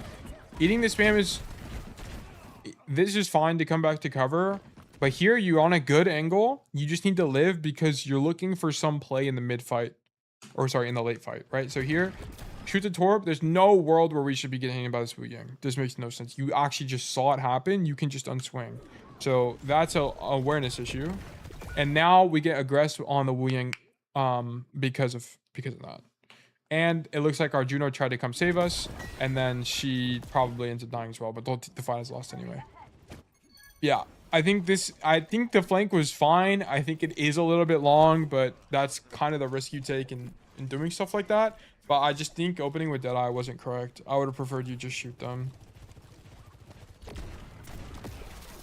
Okay, once again, you need to dodge that. Why are we taking 100 damage to Wu Ying here? Here? Roll, just dodge it. It is worth using roll to dodge. Imagine that's a Kiri Kunai coming straight to your forehead. If you could roll it, would you? Yeah, you should. Like, you should. If you knew it was going to hit you, and it's either roll or don't, you should roll. For sure. Dodge the damage. Because now you roll and it doesn't even matter, right? So, whatever. Now we got 5 guys in one egg, right? So, number one, don't get hit by this Wu Ying. But first of all, we shouldn't even be here. You know what you should be doing right now? Boom. Instead of jumping off this thing, walk this way, up the stairs, take this angle, boom, shoot everybody from the side, open up an angle. And then look for this rotation. And then look for, probably don't go this way, but walk this way and look for another rotation this way. Like, oh, like play the angle, right? You're playing Bastion, Brig, Juno, Reinhardt. No one else can take an angle. You are actually the only person on your team that can angle. I mean, I guess Bastion could, but let's be honest. If people are playing Bastion, they're not hard flanking. They're just running it down main with form. Okay.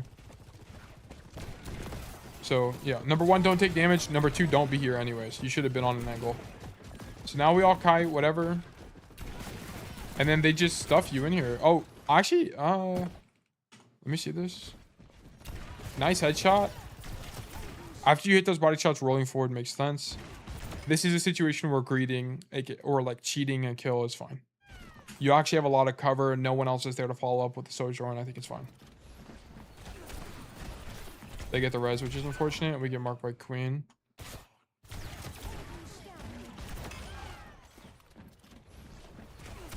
Here, you just don't have the awareness for the Queen, but you don't have roll either way. This is kind of just the cost of cheating, to be honest. So I'm not worried about that. Whatever. I don't think the cheat is too bad. Because I think you die to the Queen no matter what there. Because you just don't have roll. You don't have a way to get out. You would need your team to bail you out. Helping with this Queen is perfect. Nice job.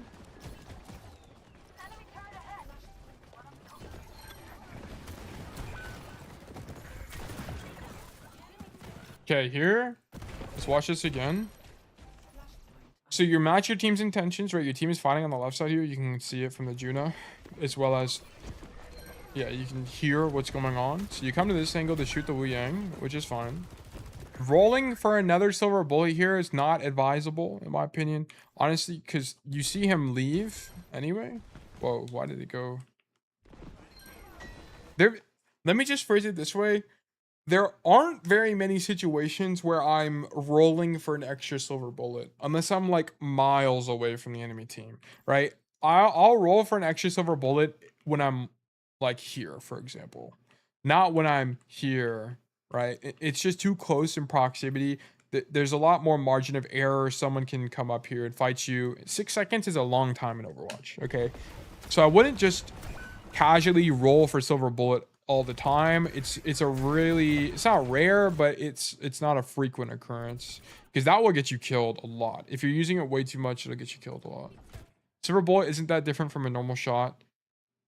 It just gives you more effective range, and that's precisely why I'm saying, like, you should only be using it if you need it for an effective range reason, right? In this situation, the guy's unswinging and they can feasibly push you within the next 6 seconds. If you were all the way back here and the enemy team is fighting your Reinhardt right now, then yes, use roll to get another silver bullet, because you're just not going to do damage anyway, right? So that's fine.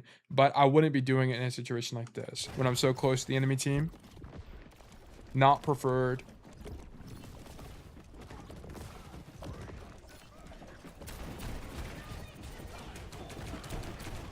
I'm not entirely against you marking the Torb here, but I'm going to be honest.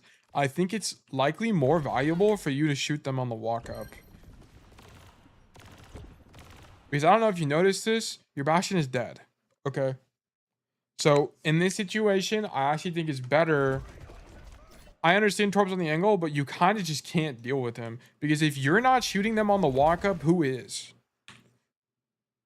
Nobody, right? So this Queen gets in for free. They have to pop rally. Your Bastion ultis from a gajillion miles away. I don't even think we kill Queen. Yeah, we don't. We just don't have the damage. And you guys don't even get the Torb kill. This Torb gets infinite value because you come mark him. The Queen just gets to do everything she wants. And she actually dies. Wow, how does she die?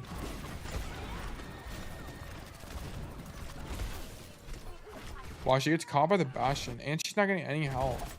Where is my Mercy at? Pocketing this guy on the off angle. Also pocketing the Torb. Oh, man. These supports actually throw. That's so sad.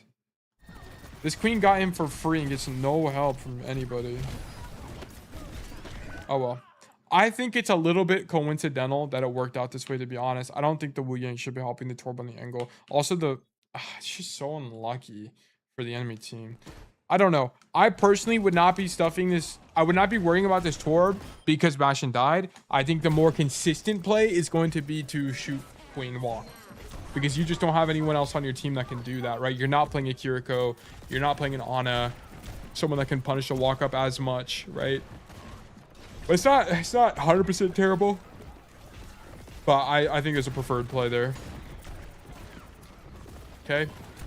Did we lose here? I think we do. Or maybe it caps, I don't know. Nice.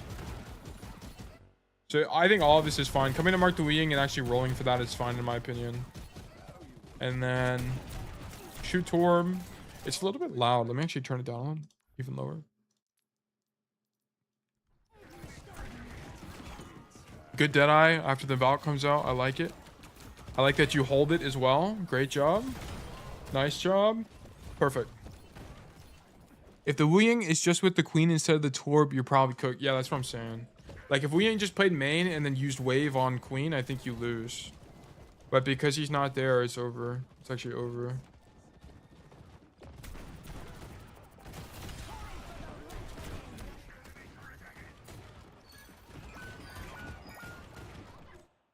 Let me watch this again. So here, we come play. Okay, here we come to the fight. See that we're getting outranged by actually everyone in their dog. So we need to make a rotation. Yep. So we rotate. I like your patience with that. That needed to be a headshot, but it worked out anyway. Nice.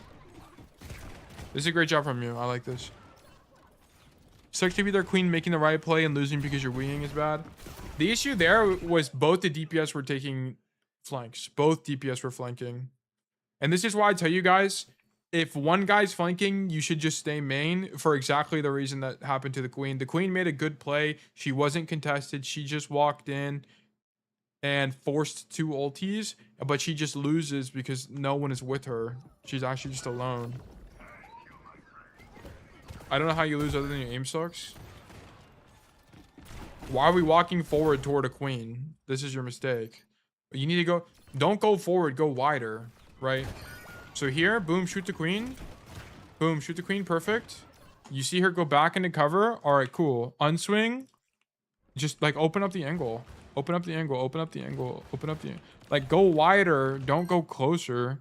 This isn't an aim issue. This is This is a positioning issue. And then we use beam. Like, that's so sad. Yeah, you needed to just play wider and zone her out. Because if you play 2 million miles away, what is she ever going to do about you? Nothing. She's not going to do a single thing about you. Your Juno's on point. Your Juno, admittedly, should be all the way back here. And then you should just stand here and then go wide. That's it. That'd be perfect. Yeah, but because you walk forward, you give room for you to be punished. It doesn't make any sense. Sniper Queen. She does do actually more damage than you might expect from range, but either way, we shouldn't be so close to her. That doesn't make any sense.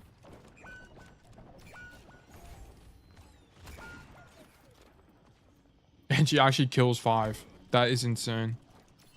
So Queen, their Queen is good. Like, their Queen actually understands how to play the game and has been consistently the best player on the enemy team. That, and I probably close second to their Sojourn, but she has good macro. She would have... I thought we would rush her together. It doesn't... Well, that's what I'm saying. Yeah, you shouldn't make a play that is dependent on your teammates. You generally just play your best position. If you play selfishly, that turns out to be the best play for your team. If you play selfishly. As in, you play your best angle. You play selfishly according to your hero, right? If you played, what's your best angle in this situation? It would have been playing on the high ground and just spamming out Queen, right? This is your best angle, right? You don't want to forego the strengths of your hero just to do something that is contingent on your team following up with you. It doesn't make any sense, right? It's just not, it's not going to be consistent. Yeah, their Sojourn was top 500 support and they were queued with their tank as well. Yeah, their tank is good. I like their tank. You get crushed in the 2v1 though. In melee range, the Queen kills buff for sure. Yeah. Because Queen, she just axes and she gets all her health back. Yeah, she has the perk that lets her get health lifesteal from axe. So axe, boom, and she's full HP again and you're screwed, right? It just doesn't make any sense from proximity. I understand your reasoning, right? If you just rush her down, then maybe, but it's kind of in the matchup, it's just not really a thing. If it was someone like a Wu Yang, for example, it's a little bit more reasonable because he just doesn't have that burst damage. But and then also it becomes less a question of you playing your effective range and more of a question of you playing out of Wu Yang's effective range, right? Because how do you play out of Wu Yang's effective range? You play either a gajillion miles away where it's the projectile is so slow it's easy to dodge, or you play point blank where he doesn't get his empowered effect. Either one. Wu Yang also has 225 HP, not 600. Yeah, exactly. You have to think about it in terms of risk reward. I love this angle from you. Nice shots. You just need to stay alive here, by the way. You don't need to go crazy. That's just mechanical failure. But luckily you get bailed out and you live, so that's good. Just live, just live. Yeah, I think the Deadeyes may be fine, to be honest. But here you should have definitely used Silver Bullet, then Deadeyed is the thing. Like here you need to boom, good kill on the Ash, boom, roll Silver Bullet the Queen or this Torb, it doesn't really matter, and then use it just for slight optimization. Or I mean, also another thing you need to learn as Cassidy is when you're deadeyeing one person, you need to draw about now, make sure you're aiming at him, draw now, and then shoot him again. It's the best way to kill him. I saw my team was dying, so I thought I'd try to be a hero. I don't think this play, I think the Deadeye is fine. I just think you can maximize it. So here's just, yeah. So the only thing about this is whenever you're deadeyeing one person, a single person, you need to, I mean, you end up getting the Queen in it, but you can tell she unswings into cover, right? She swings into cover here. So it's just the Torb. You need to draw it early where you think they'll have about 70 health. Make sure you draw with your crosshair on their body and then immediately shoot them again and then go from there. All right, that's how you needed to do that. But I think the Deadeye was fine. Let me actually show you in the practice range what I mean, because this code is over anyway. I think it's pretty self-explanatory. I think I'm getting delay, but by the way, not sure. Yeah, there's a little bit of delay on YouTube if you're watching it on YouTube. I think on Twitch it should be relatively low latency though. Let me grab Deadeye here. So let's pull up Torbjorn. Torb. Where is he? Here he is. Okay, here's what you should do. It should be, and also let me get Silver Bullet. It should look like this. Silver Bullet, Deadeye, draw, shoot. That's how you should have done it. But instead, you did Deadeye, shoot. You can tell it's way slower. You can tell it's way slower there. So yeah, we just needed to treat the Deadeye a little bit differently and kind of adapt to the situation to understand that it was a solo Deadeye and go for the faster combo. Solo Deadeye is kind of like a solo Bola, just shoot them after. It's a little bit different because you have to draw. Like with Bola, you don't have to draw. There's not like a draw that happens. It's a, you have to, the thing to know, the thing that people do on Cassidy is they just wait till red skulls pop up and then draw. If you guys watch me play, I do like shit like this all the time. I just like draw for 5 damage and then like I do that all the time. Well, you have cast time with Bola. Well, it's like, let me go to Freya real quick. You have cast time, but you can't cancel it, right? So that's what I'm saying. Like, I mean, the perks don't even matter. So it's like you can't cancel it, right? So the combo for Freya would almost certainly be, let me do this. Let me get a thing. It didn't even give me the thing.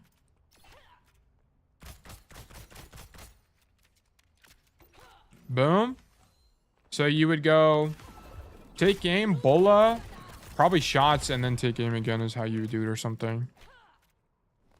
But it's like a combo, right? Cassidy's combo is you would shoot. I mean, if you don't have Silver Bullet, then it's just shoot Deadeye, draw early, shoot again. That's the fastest way to kill someone with Deadeye. Bullet take aim is enough, and it's more consistent. Okay, makes sense then. Okay, well, I mean, I just don't play Freya. But anyway, that was a good code from you, Kwame. I think you had a lot of really good ideas. There were some moments of just mechanical error, right? Walking, just keep in mind the biggest thing is you need to focus on position first, right? Take a good position and then think what you can do from that position, right? We should not be inting on a queen. It's not only walking into her effective range, but it's not a good position for us. You only want to cheat, right? There was that one time where you walked forward and flashbang the Sojourn, but you died anyway. I thought that was fine because that's just the cost you have to take for cheating an angle or cheating a kill, which is like rolling in without cover or whatever, right? So I wasn't really mad about that. Okay, now Kwame will look at your Samoa game, and then how long have we been going for? An hour and 44 minutes. We might do some solo queue today. Let me. What am I doing, bro? View history replays. We'll see how I feel after this code. If I'm tired, then I'll get off. Solo queue hype. We'll see. We'll see. I might be tired. It's just gonna depend. Okay. What were the notes on this game again? Number one, this is just on the New Junk City code we just looked at. Number one, think of sometimes on Cassidy, it's more important for you to deny angles from the enemy team, right? So think about what angles can I be denying, especially when you're defending a point. What angles can I be denying from the enemy DPS or flankers? Right. So taking like on Samoa, for example, a good example or a good way to think about this is after you cap point, playing this angle, not only because it gives you an off angle on main when they walk in, but it also prevents attackers from walking in like this, is a good thing to think about. Because you weren't doing that at all on New Junk City, or limited, you were doing that with limited success on at least first point. So I would think of that. And then I like your flanks. I think they were almost always good. Do keep in mind that when you're on a deep flank, sometimes it's enough to just live. You don't really need to kill people. There was one or two situations where you saw that to be true, so that was fine. And then I honestly, Kwame, I can't remember for the rest. I don't want to just make stuff up. The Deadeye quick tip as well, which I'm also going to clip and probably make as a short. But I think other than that, I can't remember. But yeah, you'll have to just go back and watch because I just don't know. Okay. So now we're on Samoa. All right, thank you. Yeah, no problem, bro. I got you. All right, Samoa. Come left. Perfect. I love this. Get this guy out. Wrong. Big red X from me. Why are we coming this way? First of all, why are we unswinging and why are we dropping? This is so awful. You don't want to drop because what are you going to do from here? Basically nothing. You're going to do jack all. They all have high ground and cover they can unswing behind. Saw my whole team was here. I don't care. This is a good angle for Cassidy. You have to keep in mind, look, if you have to give up a good angle to go to an even worse angle, even though it's good for your hero, you don't give up the angle. You need to just, if it's good for you, then stay there because it's still good for you, right? Because you know what I was about to recommend to you? I understand your whole team is here, but you need to actually go deeper, right? So look, let me slow down. Real time. Boom, your whole team's here. Sick, actually. That's actually not terrible for us. Boom, go deeper, because look at what is going on here. Not only would you be here right now, you would actually be able to directly follow up on this Tracer dive. This would be so sick from you. Right? This Reaper could die, or you could hit the Wu Yang. No one is looking at this angle. No one. But because you drop, you have 10 billion years of downtime. And you catch the Cassidy, but honestly, the Cassidy's also just throwing. I don't really know what that guy's doing. But this is not good. You're killing these guys because they're zombies, okay?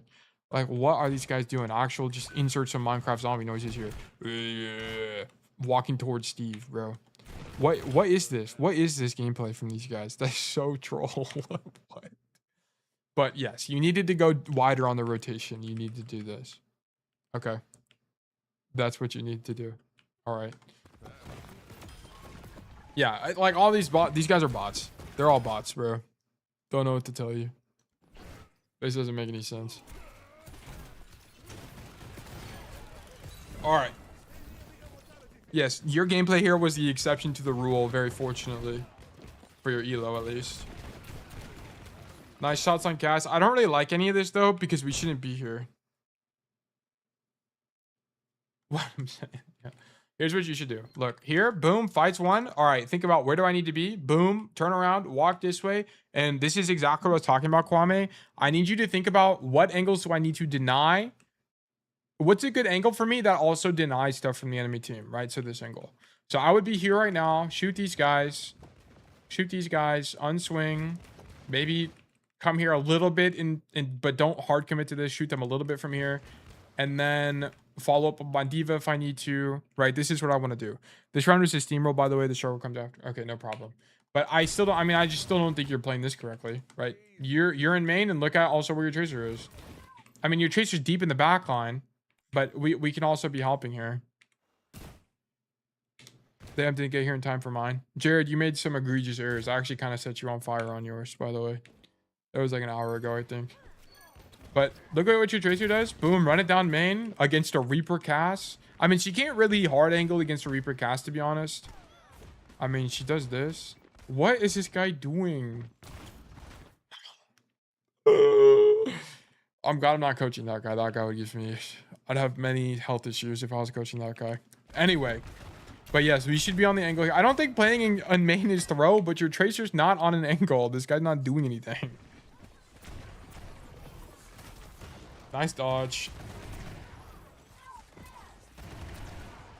That guy's a gajillion miles away, but I think you were trying to fan the shield. I think playing him is okay. Yeah, I'm alright, BRB then. Alright, no problem. Okay.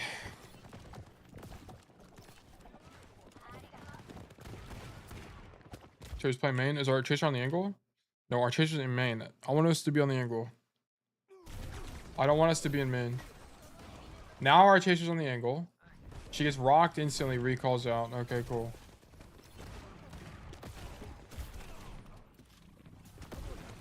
Yeah, look how uncomfortable this is. Right, if you were just here the whole time, by the way, you shoot them all in the back, then they kite out, shoot them a little bit here, then they kite out, then now you're here, and it's just the same thing, but way safer and higher playmaking than just standing in main.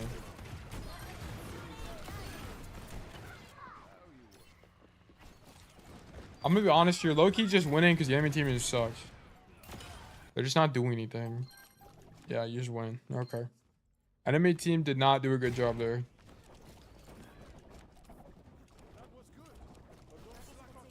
Here we go, main. Okay, is it because our tracer's on the angle? No. No, yes, our tracer is on the angle, so this is fine. I honestly wouldn't be mad if you double up with tracer on this map because this main angle is just garbage. It just sucks.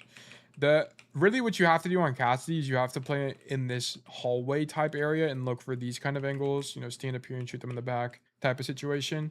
Because this, I mean, you can clearly tell that you're getting outranged here. So yeah, coming right is objectively better.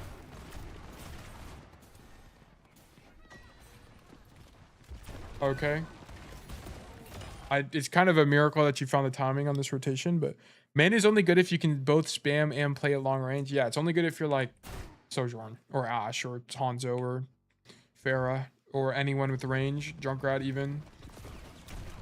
But yes, so making this rotation is good. I like you shooting the Sigma. But here I wouldn't be, once again, I wouldn't be staying in this angle because it's just a little bit uncomfortable and there's a better angle available, right? So as I'm shooting the Sigma, I'd actually be in the middle of a rotation to come here and stand on this high ground because it's just a better angle for you as Cassidy. Because also if they push you, you have this really good cover and you can back up this way and it's really hard for them to commit to you. So I would have come to the same angle as you, but continue to rotate mid shooting and come here.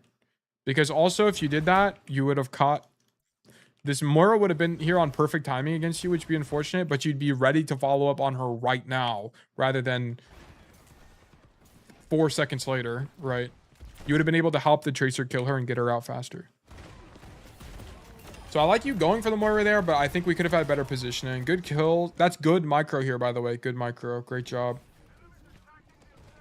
Aiming head level really pays dividends, guys. That's why I tell you guys to do that all the time. It's extremely important.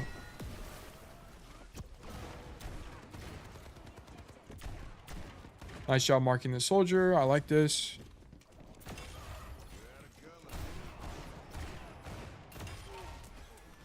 If I return to rank to let you know. Okay, sure, I can do that. I love you taking this angle, by the way. I love that flank angle on this map. It's really strong. For Cass. I love this. I love this whole angle. Where's your Tracer? She's in their spawn. Okay, perfect. Okay, we missed that shot, which sucks, but whatever. This guy, yep, you need to flash that. Perfect. I have no idea why that guy faded forward. That doesn't make any sense. That's what I'm saying. Like, what is the blue team doing? These guys are trolling. Nice shot on the soldier. Should you unswing here? Did you even take any damage? Yeah, you didn't even take any damage. So why are you leaving the angle? I know your Tracer's here, but you're already in a fight. Honestly, commit to this. So here. Boom, soldier, hit, boom. I'm actually walking forward and I'm either helping her directly in this fight or I'm going to like go deeper and shoot backline or something. But you're so deep on this angle, unswinging doesn't really make any sense. You kind of just bait this Tracer. The enemy team was so bad. I don't know how I lose this. Yeah, I mean here you can kind of see this was a bad play from you. You should have walked forward. Of course, I'm always an advocate for not doubling up angles, but she's already fighting, so you might as well help her in the fight, right? This fight is already happening. Just walk forward and help her, for sure. Because even if that fight goes bad, let's say the soldier just runs away here, cool, whatever. I can just shoot back on anyway, so it's like kind of convenient for you. But now that guy kind of just died for free, and you're just gonna give up a gajillion space, right? Nice flourish in the Deadeye. I like the Deadeye, by the way. I think the risk reward is here. I don't like you actually walking forward here. I actually would have preferred you to hold the Deadeye and actually unswing like this and go for more of something like this because at least you have cover. The problem is if this guy had rock, which he does not, but if he did have rock, you would have been screwed. But I don't even know if you tracked rock. This might have just been a leap of faith, but the idea that Deadeye's fine, I probably would have done it slightly differently. And as a result, I would have had slightly different results than you. But whatever. Good idea. Not mad about that. Where's your Tracer? Boom. Actually dead. Your Tracer has died. So no one's on the angle. So now we're on the angle. So hopefully she sees that you're on the angle. Okay, she comes to the same angle as you, which I'm not a big fan of. But it's like, oh, okay. It's not terrible.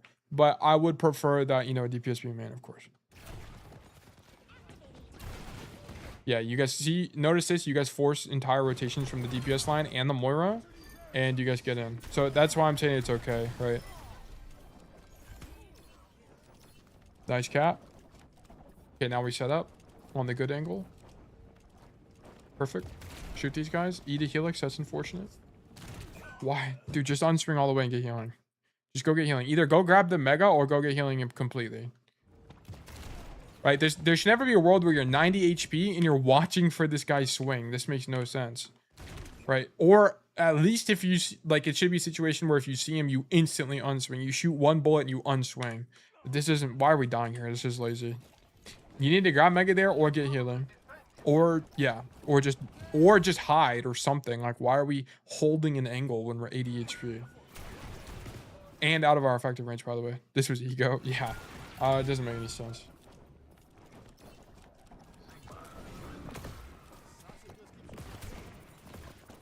Okay, now we come right side on the angle once again. Get the soldier out. Full rotation. Honestly here, Tracer's on the angle, right? I think you should have gone main here because I was cooking them before. Yeah, I mean they suck, but even then I don't really care. You shouldn't ego. Your performance against a particular person should not change how you play the game. That's not how it works. You should just play good Overwatch and then you'll just always beat them no matter what because you play good Overwatch. Like, just because someone sucks doesn't mean you should just take more duels against them. Take good duels and you'll just win.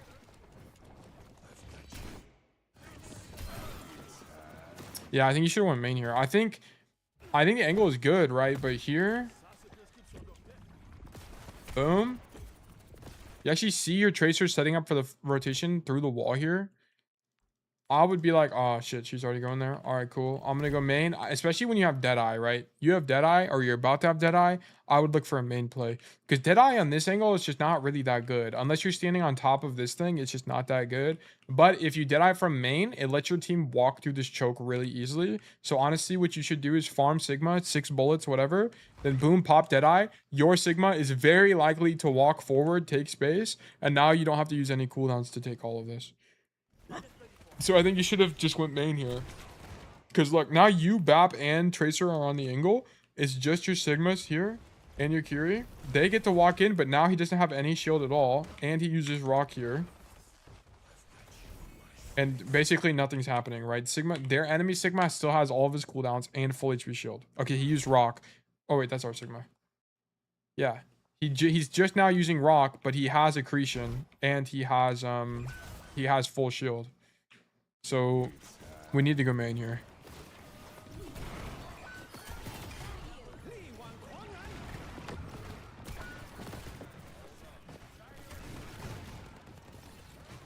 Okay, shoot the Sigma. Cool. Okay, get spammed out. That's a little bit unfortunate. But yeah, he just honestly curves the bullet and you die. And then it's just kind of over or whatever. Yeah, you need to go main on that Deadeye fight. Here, Tracer's on the angle. Where's the rest of your team? They're also here? Okay, whatever. It's just fine.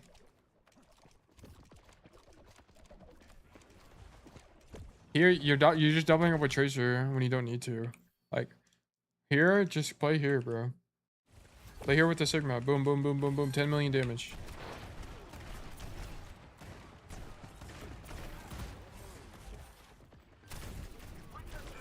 You getting walked on here is... You used roll to get the cover. So what was this? So first of all, you should have been playing with Sigma here, but given that we're on the angle, how can we play this better? Here you need to be walking backwards for sure. You don't have roll and he could just turn and deal with you. So here you definitely just should be holding S key. Walking backwards. This map I admit was definitely a throw. All right, let's see why. But yeah, here you should have been walking backwards, or you need to commit to your you need to like shoot this. You need to shoot the Sigma once and then commit to a rotation, right? So shoot him once and then boom, I'm instantly rotating up these stairs and standing here and shooting the Sigma again. You needed to do something, but you just kind of stand here, and of course the Sigma's going to kill you. You're point blank against him. Gargamel, welcome back. Okay, here we go to the angle. Boom, good kill on the soldier. Good position, gets lucky. Now we're alone on the angle. Perfect. I love it from us. Shoot the enemy cast. That guy gets zoned out completely. He has to leave. Soldier's back. This was good from you. This was really good from you. Yeah, I kind of forgot the left side existed. I see. Come fight the cast. Perfect.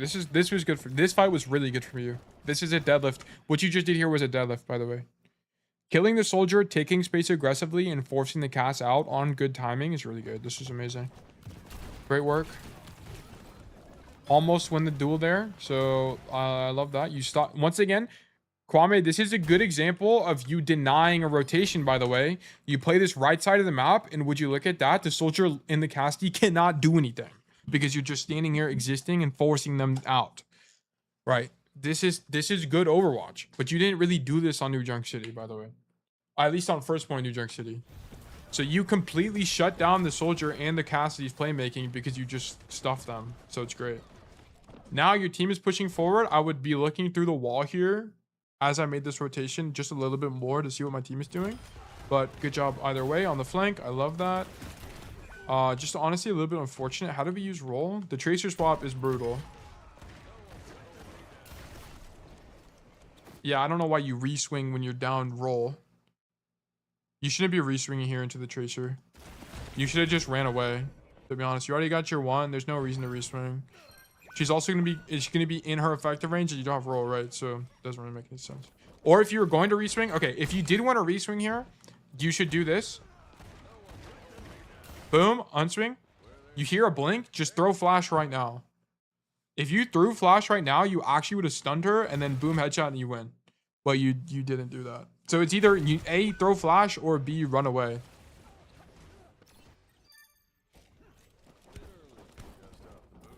Okay, now we have Deadeye, so our playmaking opens up a little bit.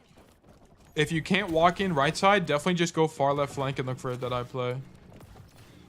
Here, boom. Get this Tracer out. Nice. Force recall. Nice. We take all the space. That's a really good silver bullet on her, so she's forced to get out. Just go, bro. Yeah, here. Okay, look. You just saw recall. You forced out recall here. I think it's here you force it. Okay, no, you forced it out earlier. She's low. Bro, walk forward. She's not going to kill you. You just hit a silver bullet, and she's low, and she has no recall. Just walk, bro. Just walk this way. Go for the angle. But you just kind of stand here. I don't really know what you're doing. You need to understand that she's low on cooldowns. You get a good headshot, which is great, but we should have been walking forward earlier. I like this Deadeye. I actually really enjoy this Deadeye. Wow, I can see the aim assist happening right there. Don't know what that Moira is doing. That made no sense. Boom, good shots. Just walk on this. Okay. That guy dies, and then it's over. Nice job. Okay, now we set up, Shirley. What are you doing? Oh, you taxi the Kiri. I didn't even realize. Okay, so we taxi the Kiri, whatever. Personally, I wouldn't be taxiing Kiri here.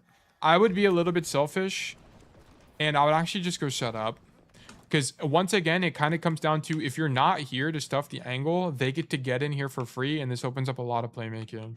And actually, you can actually see the consequences of this. So because you don't go set up, you actually go taxi the Kiri. You're not here with the Tracer to force his Tracer out. So she gets in all the way in the back line. And then this Moira also rotates into this room. But it's a little bit fortunate because you had bad timing, you actually catch the Tracer back here. But I honestly think this is a misplay from her, right? So she blinks in. I don't really know why she's going all the way this deep in the backline. And also why she's walking deep against the Cass Kiri. This also doesn't really make any sense, right? So I don't think a better Tracer would have done that at all. So I think you going to taxi the Kiri is really bad, and you should not have taxied Kiri here. If anyone is going to taxi her, it would be your Tracer. You need the setup time.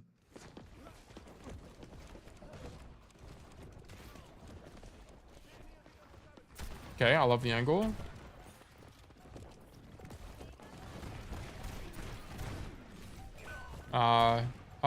This might just be unlucky. You need to roll. So once the fight is losing, so here, boom, swing the angles, sick. Shoot this guy. Instantly get hit by silver bullet. You should be rolling out. It's losing. Who would you rather be in this exact situation? Would you rather be Kwame or would you rather be Samunava 20? Who would you guys rather be? I definitely don't want to be Kwame here. I just got tagged by a silver bullet, and this guy has his crosshair placement correctly while Kwame doesn't. I would just want to be Samunava 20 billion times over this guy. So you just need to roll out here. I actually don't mind you taking the angle. You just need to unswing the angle after it instantly becomes losing for you. So yeah, we just don't roll there and then you just die instantly. So, but I don't mind you swinging that. It's fine.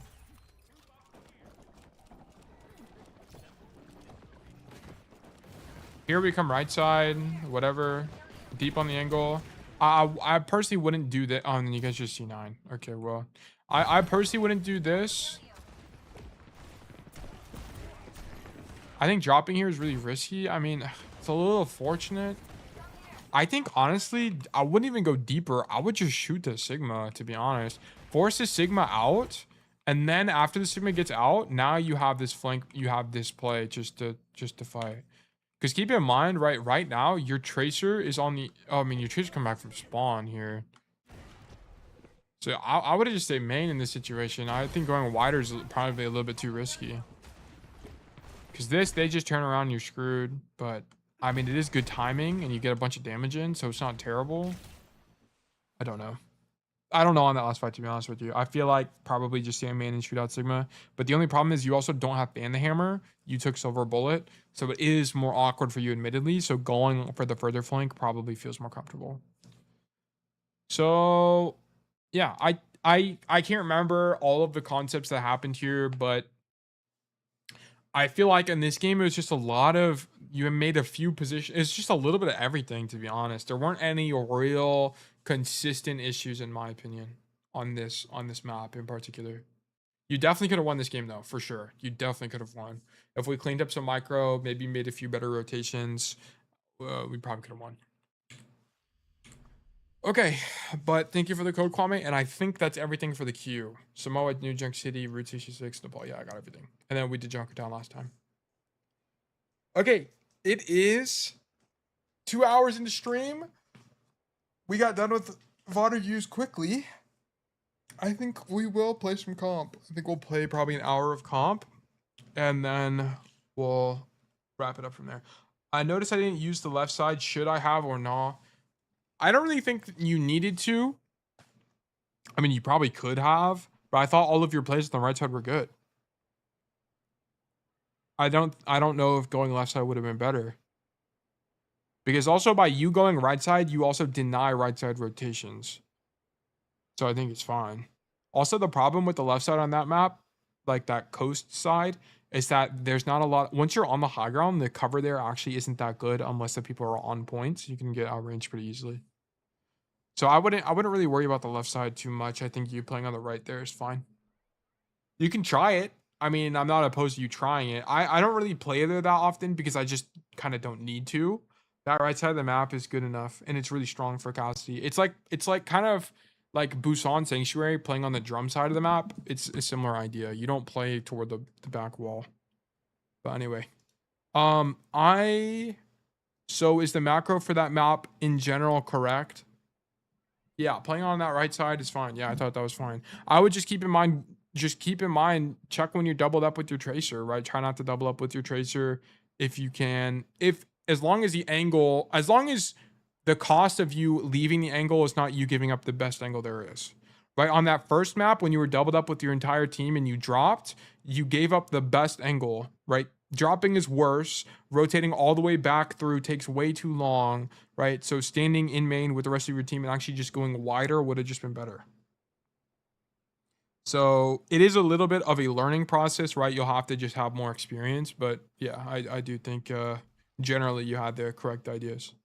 Okay, I'm going to run to the bathroom real quick, and then I'm going to boot up comp. I'm actually just going to queue it up. I'll be right back.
Okay, I have returned.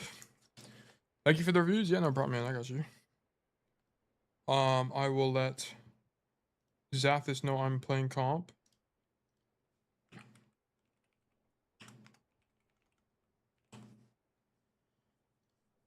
And then we're just gonna hit it. I think on this count, I haven't played on this count in a while. I did play some off stream, and I don't even know where I'm at. I'm in demotion protection, unfortunately. Dorado, please. And then let me change my audio. Oh, I also need to change the Twitch title. Let me do that real quick. Edit. Cassidy main, grinding, ranked louder. Okay, I can't play for super long because I do have some homework I gotta do today. So I'm gonna play for probably like maybe an hour and a half, and then we're gonna wrap it up here. Unfortunately, we get Iron Wall. This is so sad. Cast.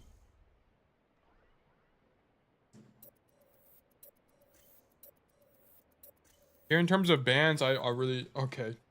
Lucio Moira is quite bad for Cass. So I would prefer to play Tracer, but I kind of just want to play Cassidy for stream. So we'll just play Cass.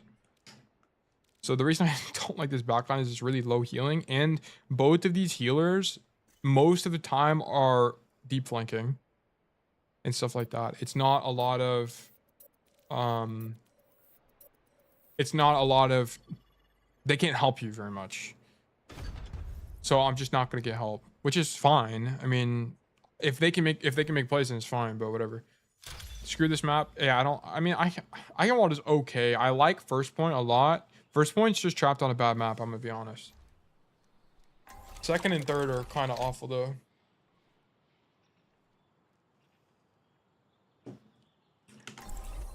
Okay. Let me also turn it down a little bit. It's a little bit too loud. Genuinely don't think I've won on this map this season. Yeah, I mean, I wouldn't be surprised about Eichenwald. It's a tough map. It's really tough. If you get close held on second point, there's not really a lot you can do as Cassidy, because the only other flank that exists is through this left hut, and it can be really tough with timing. So, yeah, because like fighting here and like trying to shoot up castle is just kind of awful. You have to get a 2-tap. It's kind of a mechanics check at some point, and in Overwatch, that's just brutal. It's like Circuit Royale Widow almost. Just a mechanics check. Okay, here, I'm not going to play aggressively because we're playing Lucio Moira, so I'm not even going to poke. I'm just going to stand here and deny the angle. So I am the liability on this comp, so I need to play more passive than normal. Farah. Okay. Farah just going super wide. I can't really do anything about that. I'm trying to follow up on the dive here, and I might look to flip the map actually. If we can.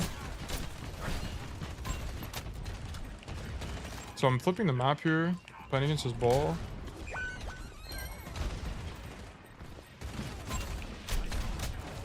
Very low. Catch the tracer. Fair half. Just looking to get uptime here. Need to not die, very important. Stun the pile driver actually keeps me alive because I do that. Nice. That's really good for me. Actually, insane rotations.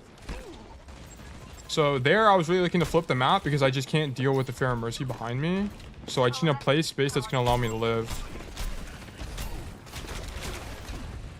Once again, so now I can't really flip the map because my initial positioning was bad, and I might actually just die here. Oh my god, I don't get the kill. Seriously? I needed to get that ball kill. I thought he was going to come for me, but he didn't. Commit for that, and I just don't get it. I need to get the fair kill or the ball kill.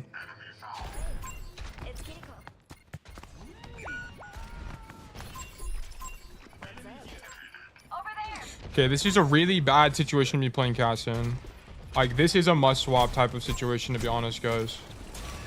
It's really hard. Like, the margin for error here is really low. Against, like, a pure dive comp. With a pure dive ally comp.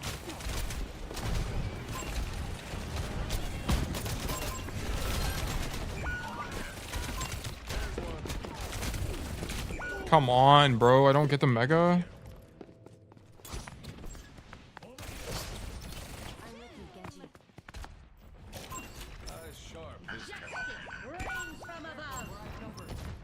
Okay. I don't think Genji's the answer either, but whatever. Mines. He's low. I just need like a pocket. I don't have the support to help me with the fair matchup. There's one. This is so brutal. I need to get off the right side. Because I need to find a rotation in the castle here. So here. Get a kill. And I need to go further. Wow, that's a really good concussion for that guy. Tracer's coming back from spawn. No, I think she's a little bit later. Look for dead out here. Kill on Tracer is good. Ball low. Nice kill. I missed the ball kill there, unfortunately. I wasn't paying attention.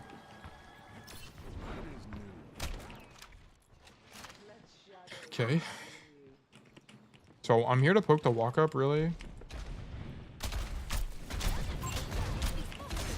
And make sure I'm dodging these. I actually need to drop. Yeah, that sucks.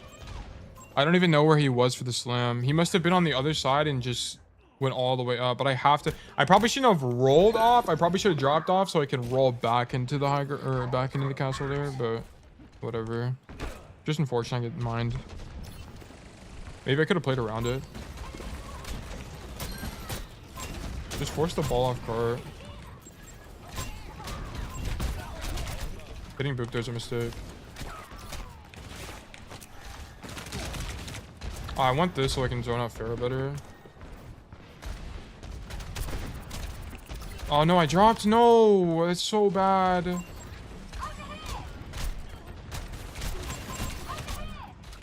Oh. Falls in spawn. Man, dropping there is so bad. I need to be on the wide angle. Double or bang bang value, by the way.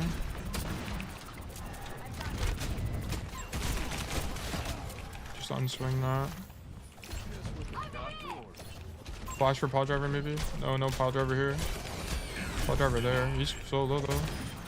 Did I hit him? I think I hit a mine.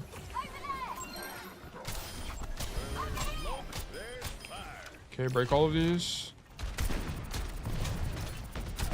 This is a situation where you would roll twice, right? I just want pressure to get the Pharaoh out.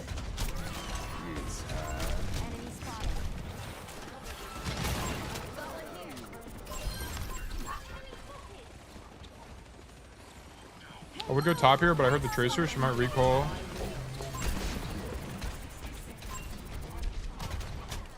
I'm bad. I didn't realize that she was there. That's my fault. I could have killed her.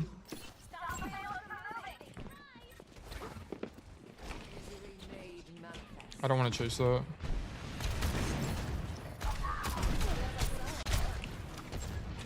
Wow, we have 2 people chasing.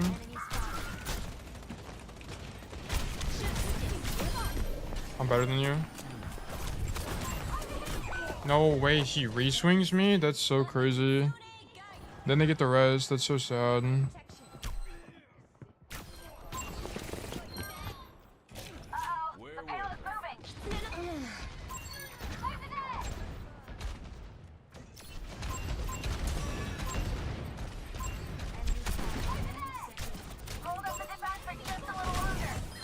Nice. Playing risk adverse here. They need to touch. Yeah, we just win. I played this really well. I played this point extremely well. My biggest mistake is dropping off the high ground was really bad. I need it for the angle. It is safe, admittedly. It actually might have actually saved me from a fair engage, like a solo barrage, because I just play out of her range. And also, taking silver bullet there is definitely correct. It helps with the fair matchup a lot, especially when she's pocketed. This game is winnable. It's very winnable. I think it's going to be a little bit brutal on the first point, or sorry, the second point attack. We do need to snowball a little bit here.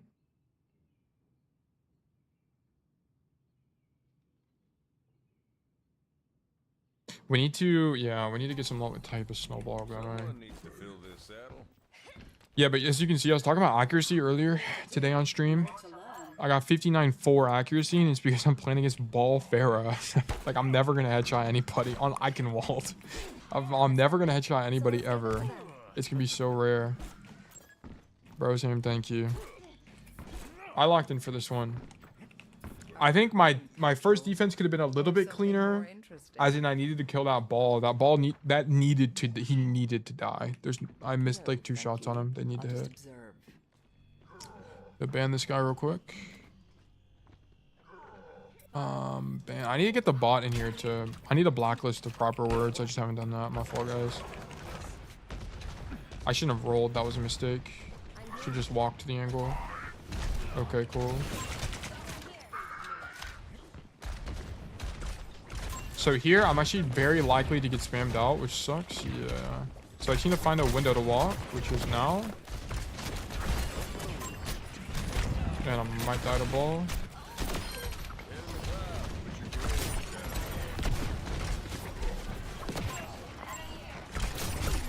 I can't even see her. That's insane. She's actually not even on my screen.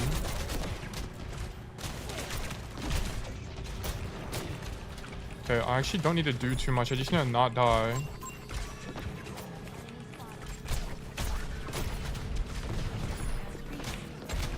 So the fair is flipping the map with the mercy pocket. Get the kill. Nice. That was good for me as well. I just need to live there. So here, this is the snowball I was asking for. So we need to set up here really aggressively so we don't get stuffed on the first choke. And once again, very important that I don't die. I think I'm actually not going to play the higher round, but play this denial angle. They're on cast now, no Farah. So this angle isn't very proactive, but it stops the complete castle rotation. They have to go up top. So now my hog is taking it, and now I can go for a deep flank. And I get killed at Ana. Perfect.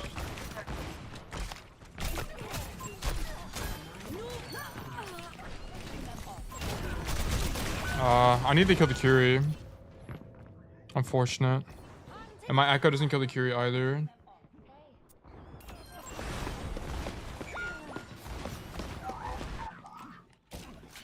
Cole, try a little harder.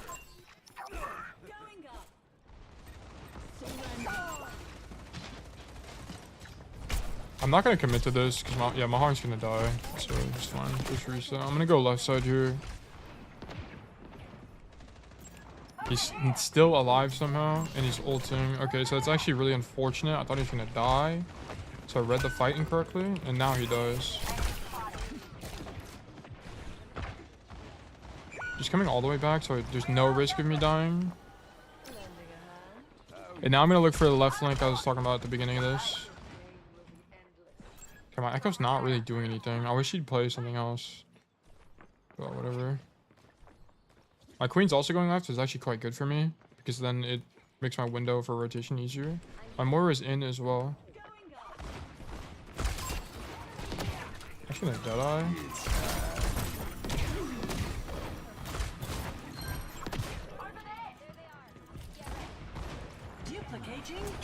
She's still looking at me. That's so insane. So I did that there just as almost as a bait, so my team can walk in. Oh, she's one, bro. Or he's one. I think the Kiri TP'd on top of him, and I killed the Kiri thinking it was the Cass. That's actually insane.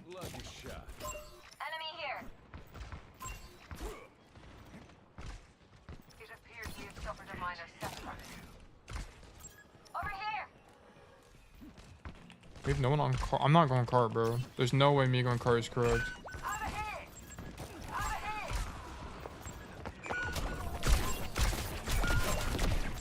That needs to be a kill. It just needs to be a kill. That just needs to be a kill. So why are we on Queen, bro? Also, Genji's definitely better than the Echo. Yeah, thank you. Like, I don't. Like, what the fuck is Queen gonna do into this comp? Doesn't make any sense.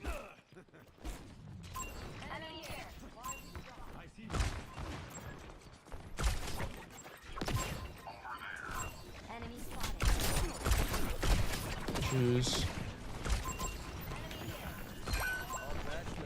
Or if this guy's low? Is he low?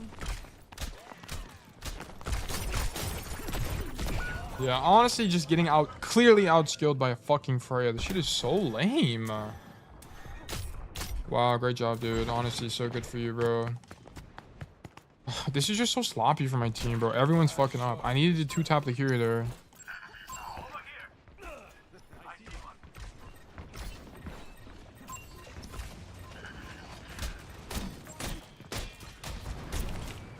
Oh, I thought he was gonna swing up, but he did not.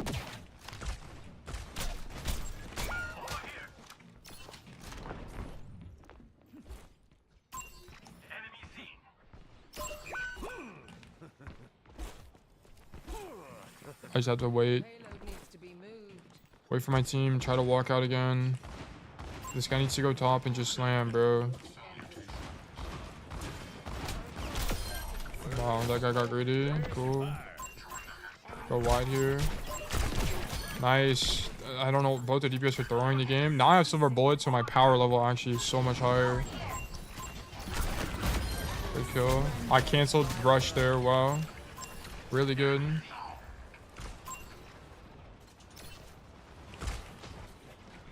I need to not eat bolts from the Freya. I don't even know where she is. I meant to roll over the thing, but it's honestly fine.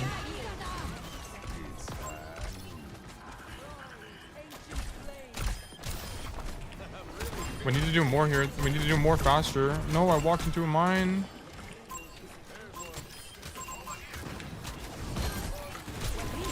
It's over. We lost. Dude, come on, bro. I needed to do more. Oh, he doesn't chase me. Wait, actually winnable?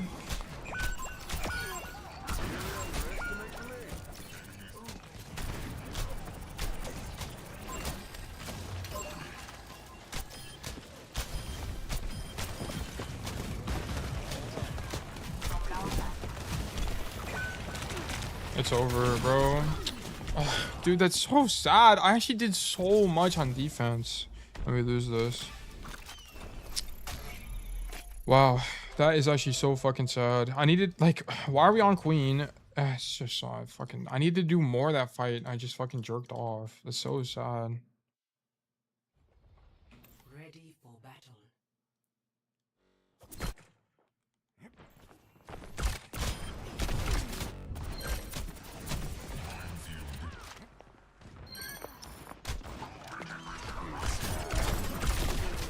I needed to not roll off there. I needed to stay on there. I actually need to stay up here. Because I just beat the Freya. I beat her. And then here, I needed to not Deadeye. I needed to break the mines and walk. And then it's so unlucky that I eat that.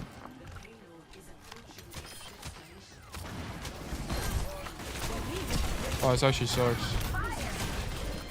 Damn. That's what I mean about this map. You either need to be Jesus or have some semi-competent team. This guy didn't do anything on Echo when we lost, dude. Like, also at the beginning, how do we not kill this Curie? Like, I have such a good flank.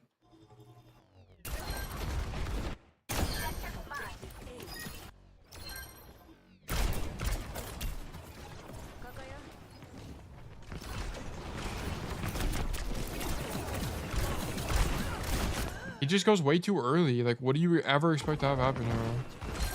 This is too early. I get the kill. He doesn't have fly now. Oh my god, he just misses and then doesn't get it. That's so sad, bro. Like, I could have done better, but it's like... Here, this hog living. I mean, I don't really know what to do about that. I just don't think he should have staggered. And then... I should just get hard spammed here. It's just queen is not the answer. I don't know why he goes queen. No one can do anything with this guy on queen. He can't clear high ground. He can't do anything. And then I think just what actually happens here? So I go top. Yeah, the Curie did TP. Oh wait, that's my Curie. Oh no, she's already up here. No, she does TP to him. Or climbs up the wall or something. I played so well. That's actually so unfortunate that I lose that. That's actually so sad. Oh well. Can't win them all.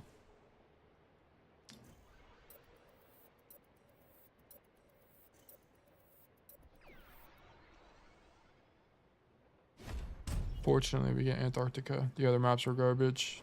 Select your hero. Cass.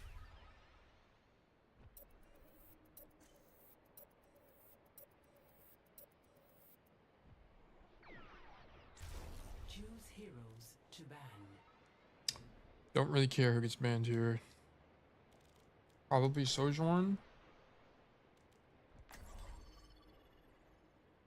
Problem with Sojourn is they get spammed out really easily. I don't think she's really broken. It's more just map specific.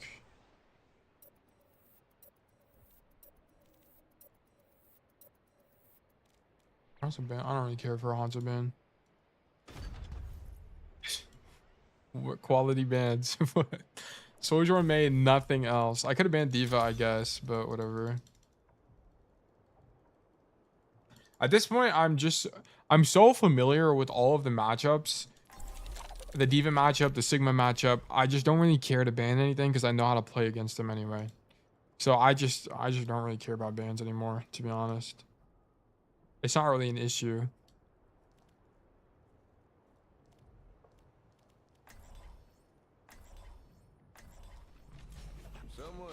All right, let's get out of GM5.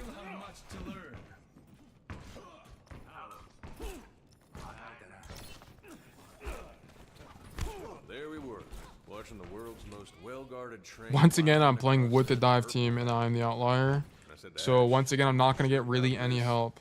I need to play relatively resource light. Like on this map, it's gonna be kind of brutal for me. It's gonna be. We don't have a good way to fight for the top. If they have Sojourn's banned, so they're probably not gonna have a lot of range other than Kiri poke.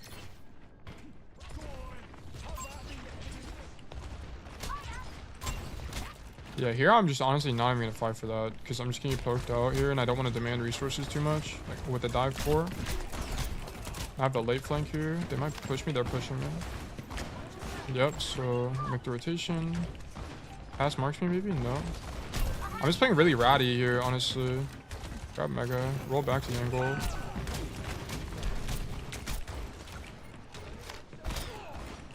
Okay. I think it's just a reset, right? I think I'm maybe gonna exit frag.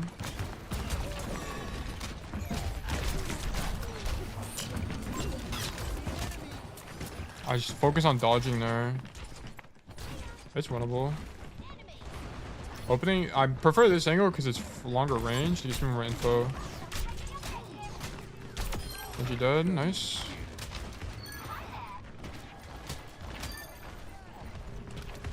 Okay, so as you can see, I'm playing super safe.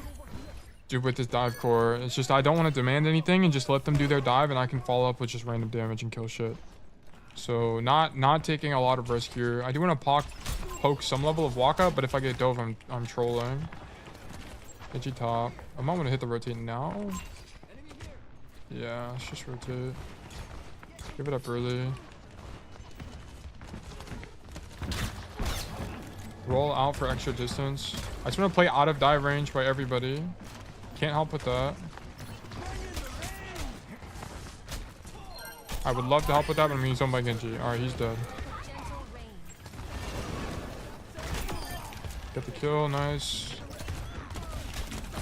Missed the flash. I don't want to overcommit once again. Bab's just standing there, I guess. Same. I lied, I'm scrolling on TikTok.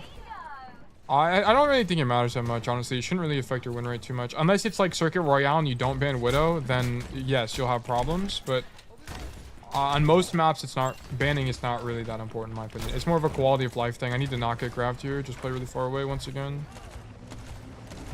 Right, my team just shouldn't be fighting here, I'm gonna be honest. I can't follow up with them. Oh, do I get beat? I don't get beat. No.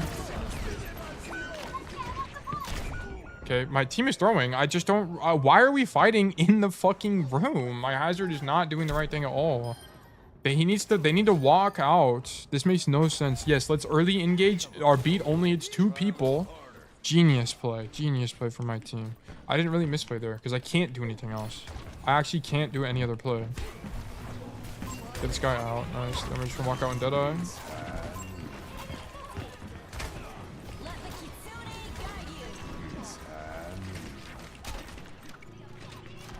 Okay, Deadeye for space.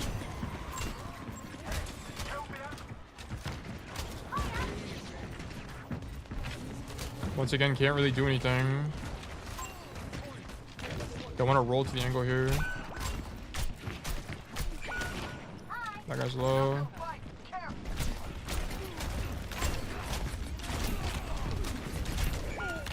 Okay. This is sick. I love how my team is super hard deep engaging on probably a BAP across the map and it, not killing him and then dying. It's really sick. I actually love that from us. It's really fun. I'm not even demanding any resources. I'm not even doing anything wrong.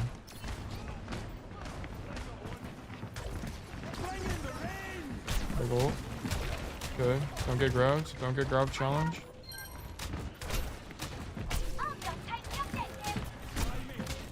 Hit a shot challenge. Nice. Good enough. Okay, nice. Well done, gentlemen. Okay, once again, there's not really a way for me to poke these guys when they walk up. So hopefully we don't fight them in the room. In the little hallway. Makes no sense. I'm about to have dead eyes, so I'm making farm. I can maybe farm it earlier. I need to not get grabbed or beat engaged on. So maybe I'll just play way far back. Like out of range.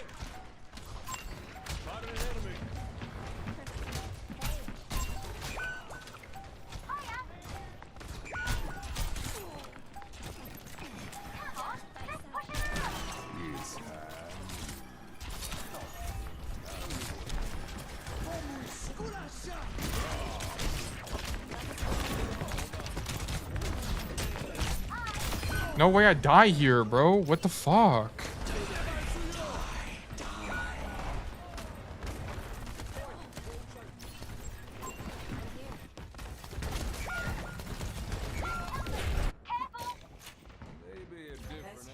All right, well, cool, guys. Great job.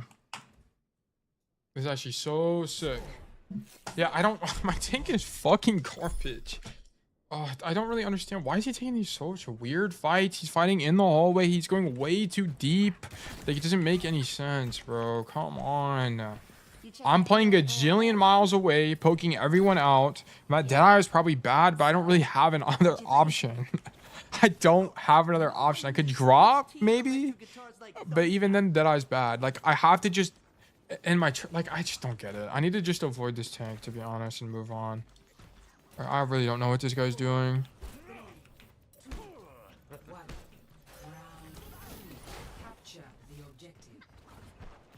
Okay, this every other map other than that one should be a lot better for me though. So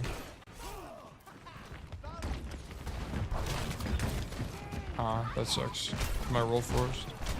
Cast one.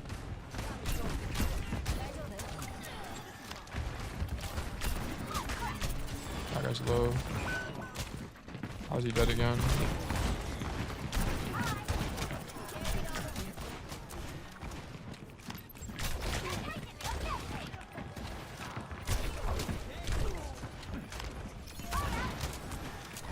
Alright, cool.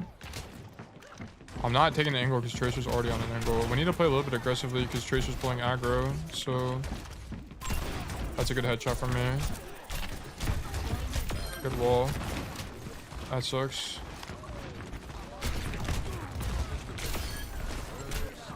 I'm better than you? Okay, I just died because I'm walking forward. That's my fault, bad movement.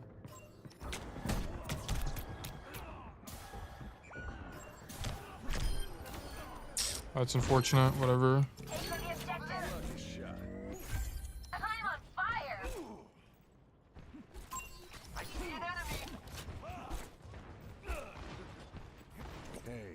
We have Deadeye, that's it though.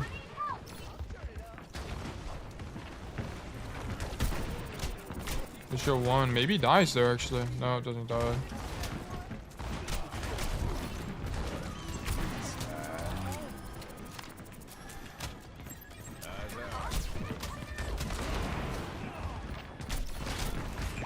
That guy dies though.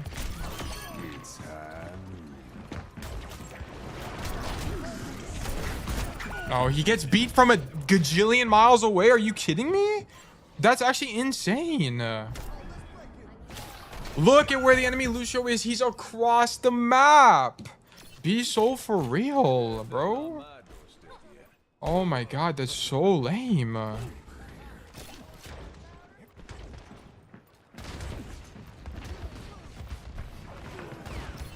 Oh my god.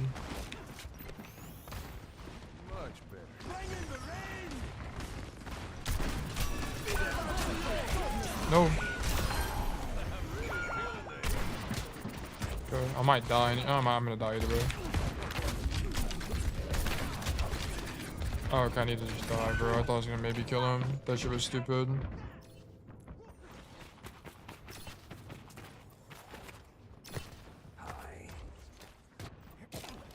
They still haven't seen my ace.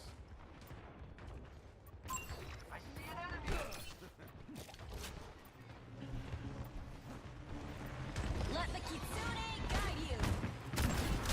That can't miss. Alright, bro.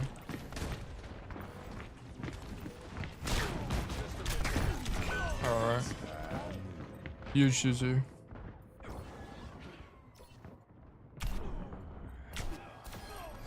Whatever. Alright, dude. I'm loving comp right now. This is a lot of fun. Defeat.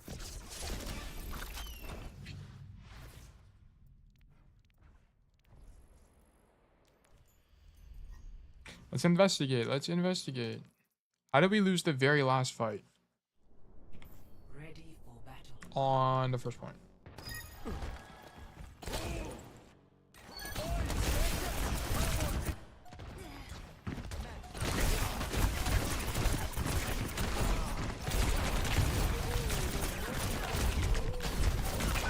Okay, bro. Let's slash in and commit to a fight that no one else can follow up on. Literally, no one else can follow up to that fight on our team. Makes sense, dude. Huge. Whatever, bro. Whatever. If I won that... dude, honestly... I cannot believe that Reaper got beat from 10 billion miles away, by the way. That is so fucking dumb. But whatever. That's how it goes sometimes. Fill this saddle.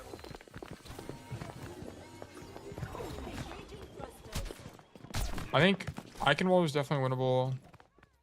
If that one flank where I saw like Kiri and I 2-tapped her, I think we actually can win that fight, to be honest. So mechanically, I could have done better. I probably missed a rotation or two. Oh, if I didn't drop off the high and fought the Freya there, actually would have been really good as well. But I dropped. So that was a mistake. I think my rotations were good, though, to take high ground.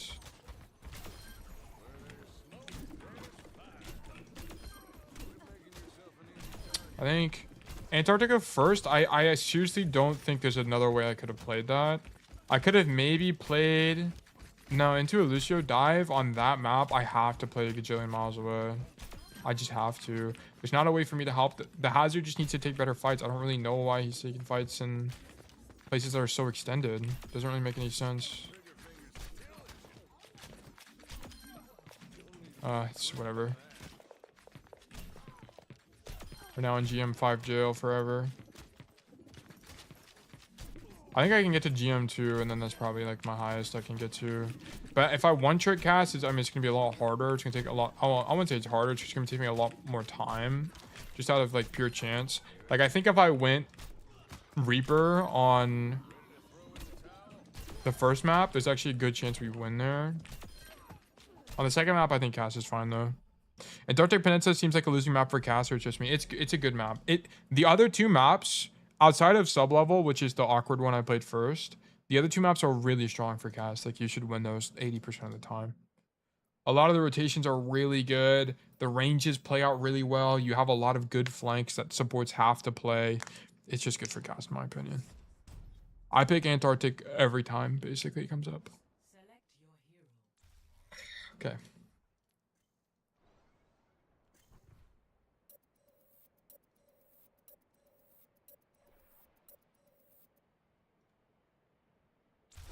Select hero bands. All right, Sorvasa. Maybe I'll be more diligent with my bans instead of just banning random things. Let me ban on this map. Let me ban probably, if we're not playing Kiriko, maybe ban Kiri. Oh, we can ban Lucio. Oh, they're banning each other's picks. Okay. Ban Freya.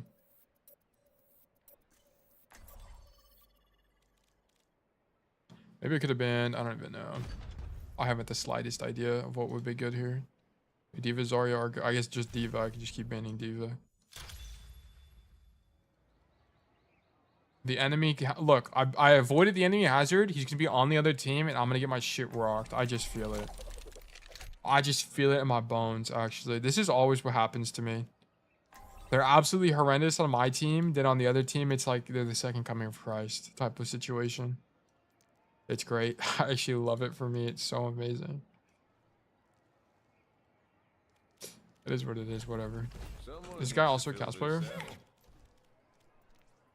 Holy moly, talk about Cass. You have to be minimum Masters level to enjoy the game in Plat. I'm D-ranking an account to Silver. I'm sick of this. Even know what happened. I mean, I don't know. I haven't been in Plat in so long, but yeah, I haven't been in Plat in so long, I just don't know what it's like. I know it sucks because your teammates are garbage, but also the enemy team is garbage. Like, I just watched Kwame win the first point Samoa for no reason because the enemy team just like walked in like Minecraft zombies. It was actually it was hilarious. It just makes no sense. I don't want to commit to an angle here because I might get dove against Hazard. Oh shit, I just walked into that for no reason. I could go main here, but honestly I don't want to get dove again. Same problem.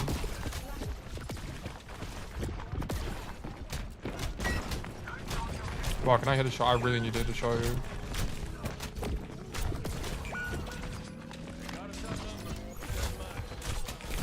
I'm gonna be honest, I did not do enough. I need to hit more shots there. And then he was not garbage. That's unfortunate.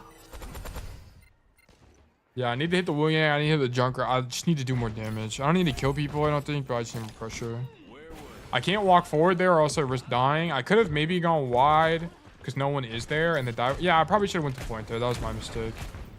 For sure.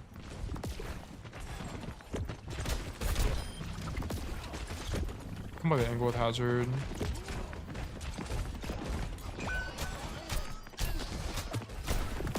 He's low. Got him. And I'm dead. And this is what I'm talking about. I avoid them because they're garbage on my team, then they're just Thanos on the enemy team. It's so sick. I actually love this phenomenon.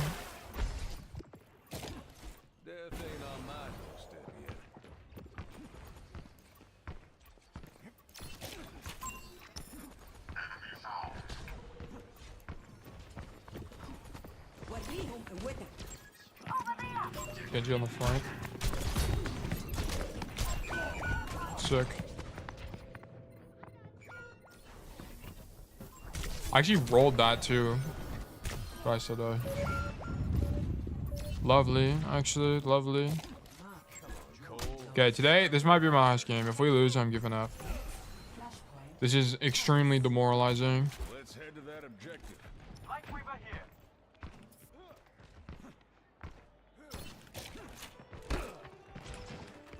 Okay. Gotta stop right. What the hell? I can't really go top right. I'm just gonna look for this left flank.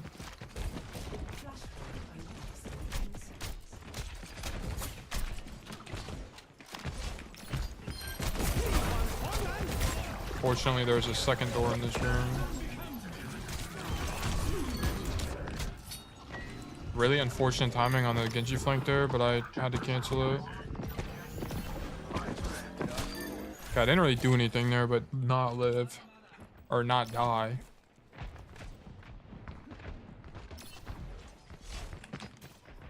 I'm set up too late, bro. That's so sad. They chased me? Yep, they did. I baited the hazard cooldowns and lived. It's very important.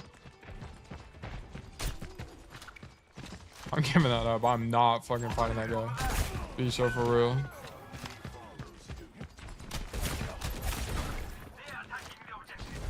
Do we have a touch? We do.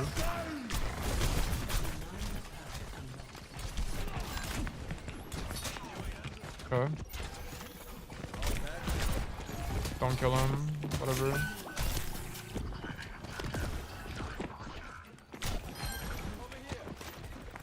This is so awkward. It's like just live simulator.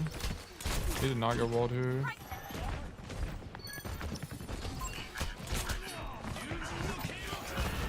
Wow. Lol, good shit on. Oh my god, I thought he was gonna be like on point, not in the hallway. That's so sad. Yeah, this is not what I expected. What do you mean you did nothing? You love it when you're the dive target, not the Zen normal blade. Yeah, I mean, I'm the dive target, but I just feel like I'm not. I know I'm getting value, but I just wish I was killing things. It feels a little bit more tangible when that happens. They got us outnumbered. Keep that in mind.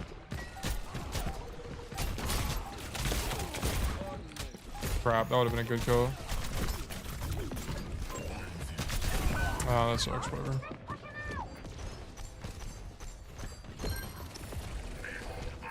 Why not the Zen? The Zen's also playing at the back of the map. So that's probably why. Death ain't on my doorstep yet. Life protects. He's also playing more main. I'm playing more left side. Yeah, he's just so far away. The hazard can't really slash. I'm dead.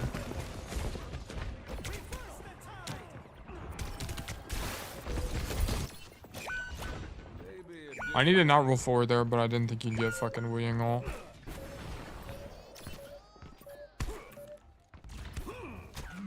Palace. Lost. Flashpoint. Garden.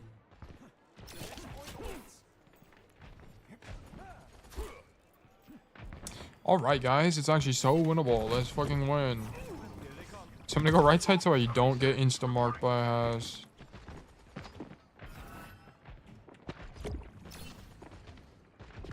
Weaver's on the angle with me.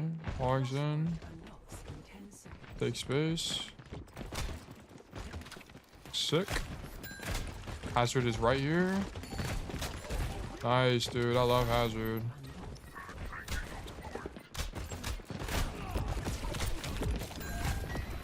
This is lovely. Ginormous spam, and I'm just dead. This is so fucking sick. I literally don't have a better angle. I actually can't do anything else. Okay, I'm swapping. This is actually so miserable. Who should I play? Sojourn. Sorry guys, no cast gameplay. This is so fucking miserable. There's no way I'm playing cast here. I can't do anything.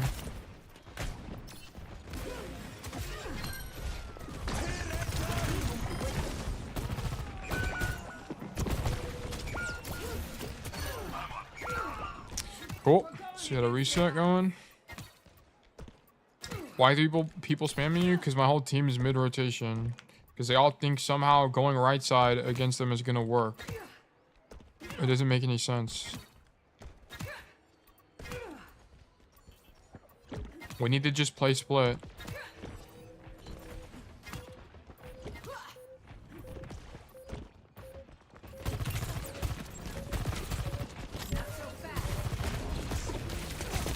Alright, we just give up. Cool, guys. We had a great time in comp today. I went 0-3 on... This game was not winnable, but my other two games were extremely winnable. And they just got tossed away into the garbage. But, okay. I mean, this game was probably winnable, but not on cast. There's no way it's winnable on cast. I can't do anything. I can't walk forward against Hazard. I just get dove and I'm dead. There's just no way. But not with my backline. This was not your experience. I mean, some days are just like this. Some days you just lose. Like, yeah, I'm on a 6 loss streak right now. Sometimes you just lose. That's all it is. But to get here, I was on like a 10 win streak to get here. It's fine. It's not a big deal. It's just how Overwatch works. But yeah, if I lose one more, I'll probably start getting losing trend and fall back into Masters. But that's all right. I'm definitely good enough to climb back out, so I don't really care. But yeah. Okay, that's enough rank for me for today. Thank you all for tuning in. And I'll catch you tomorrow. We should have a stream tomorrow, but we likely won't have one Wednesday, Thursday, or Friday. It's strange how in Kings Row, Hanzo, Soj, Bap sleeping together, then... Well, Soldier, Soj, Life Fever. Yeah, it's rough. All right, well, I'll see you later, Gargamel. I'll see you, everyone who turned in, and have a great rest of your night. Bye-bye. Kwame, see you later too, man. All right, bye-bye.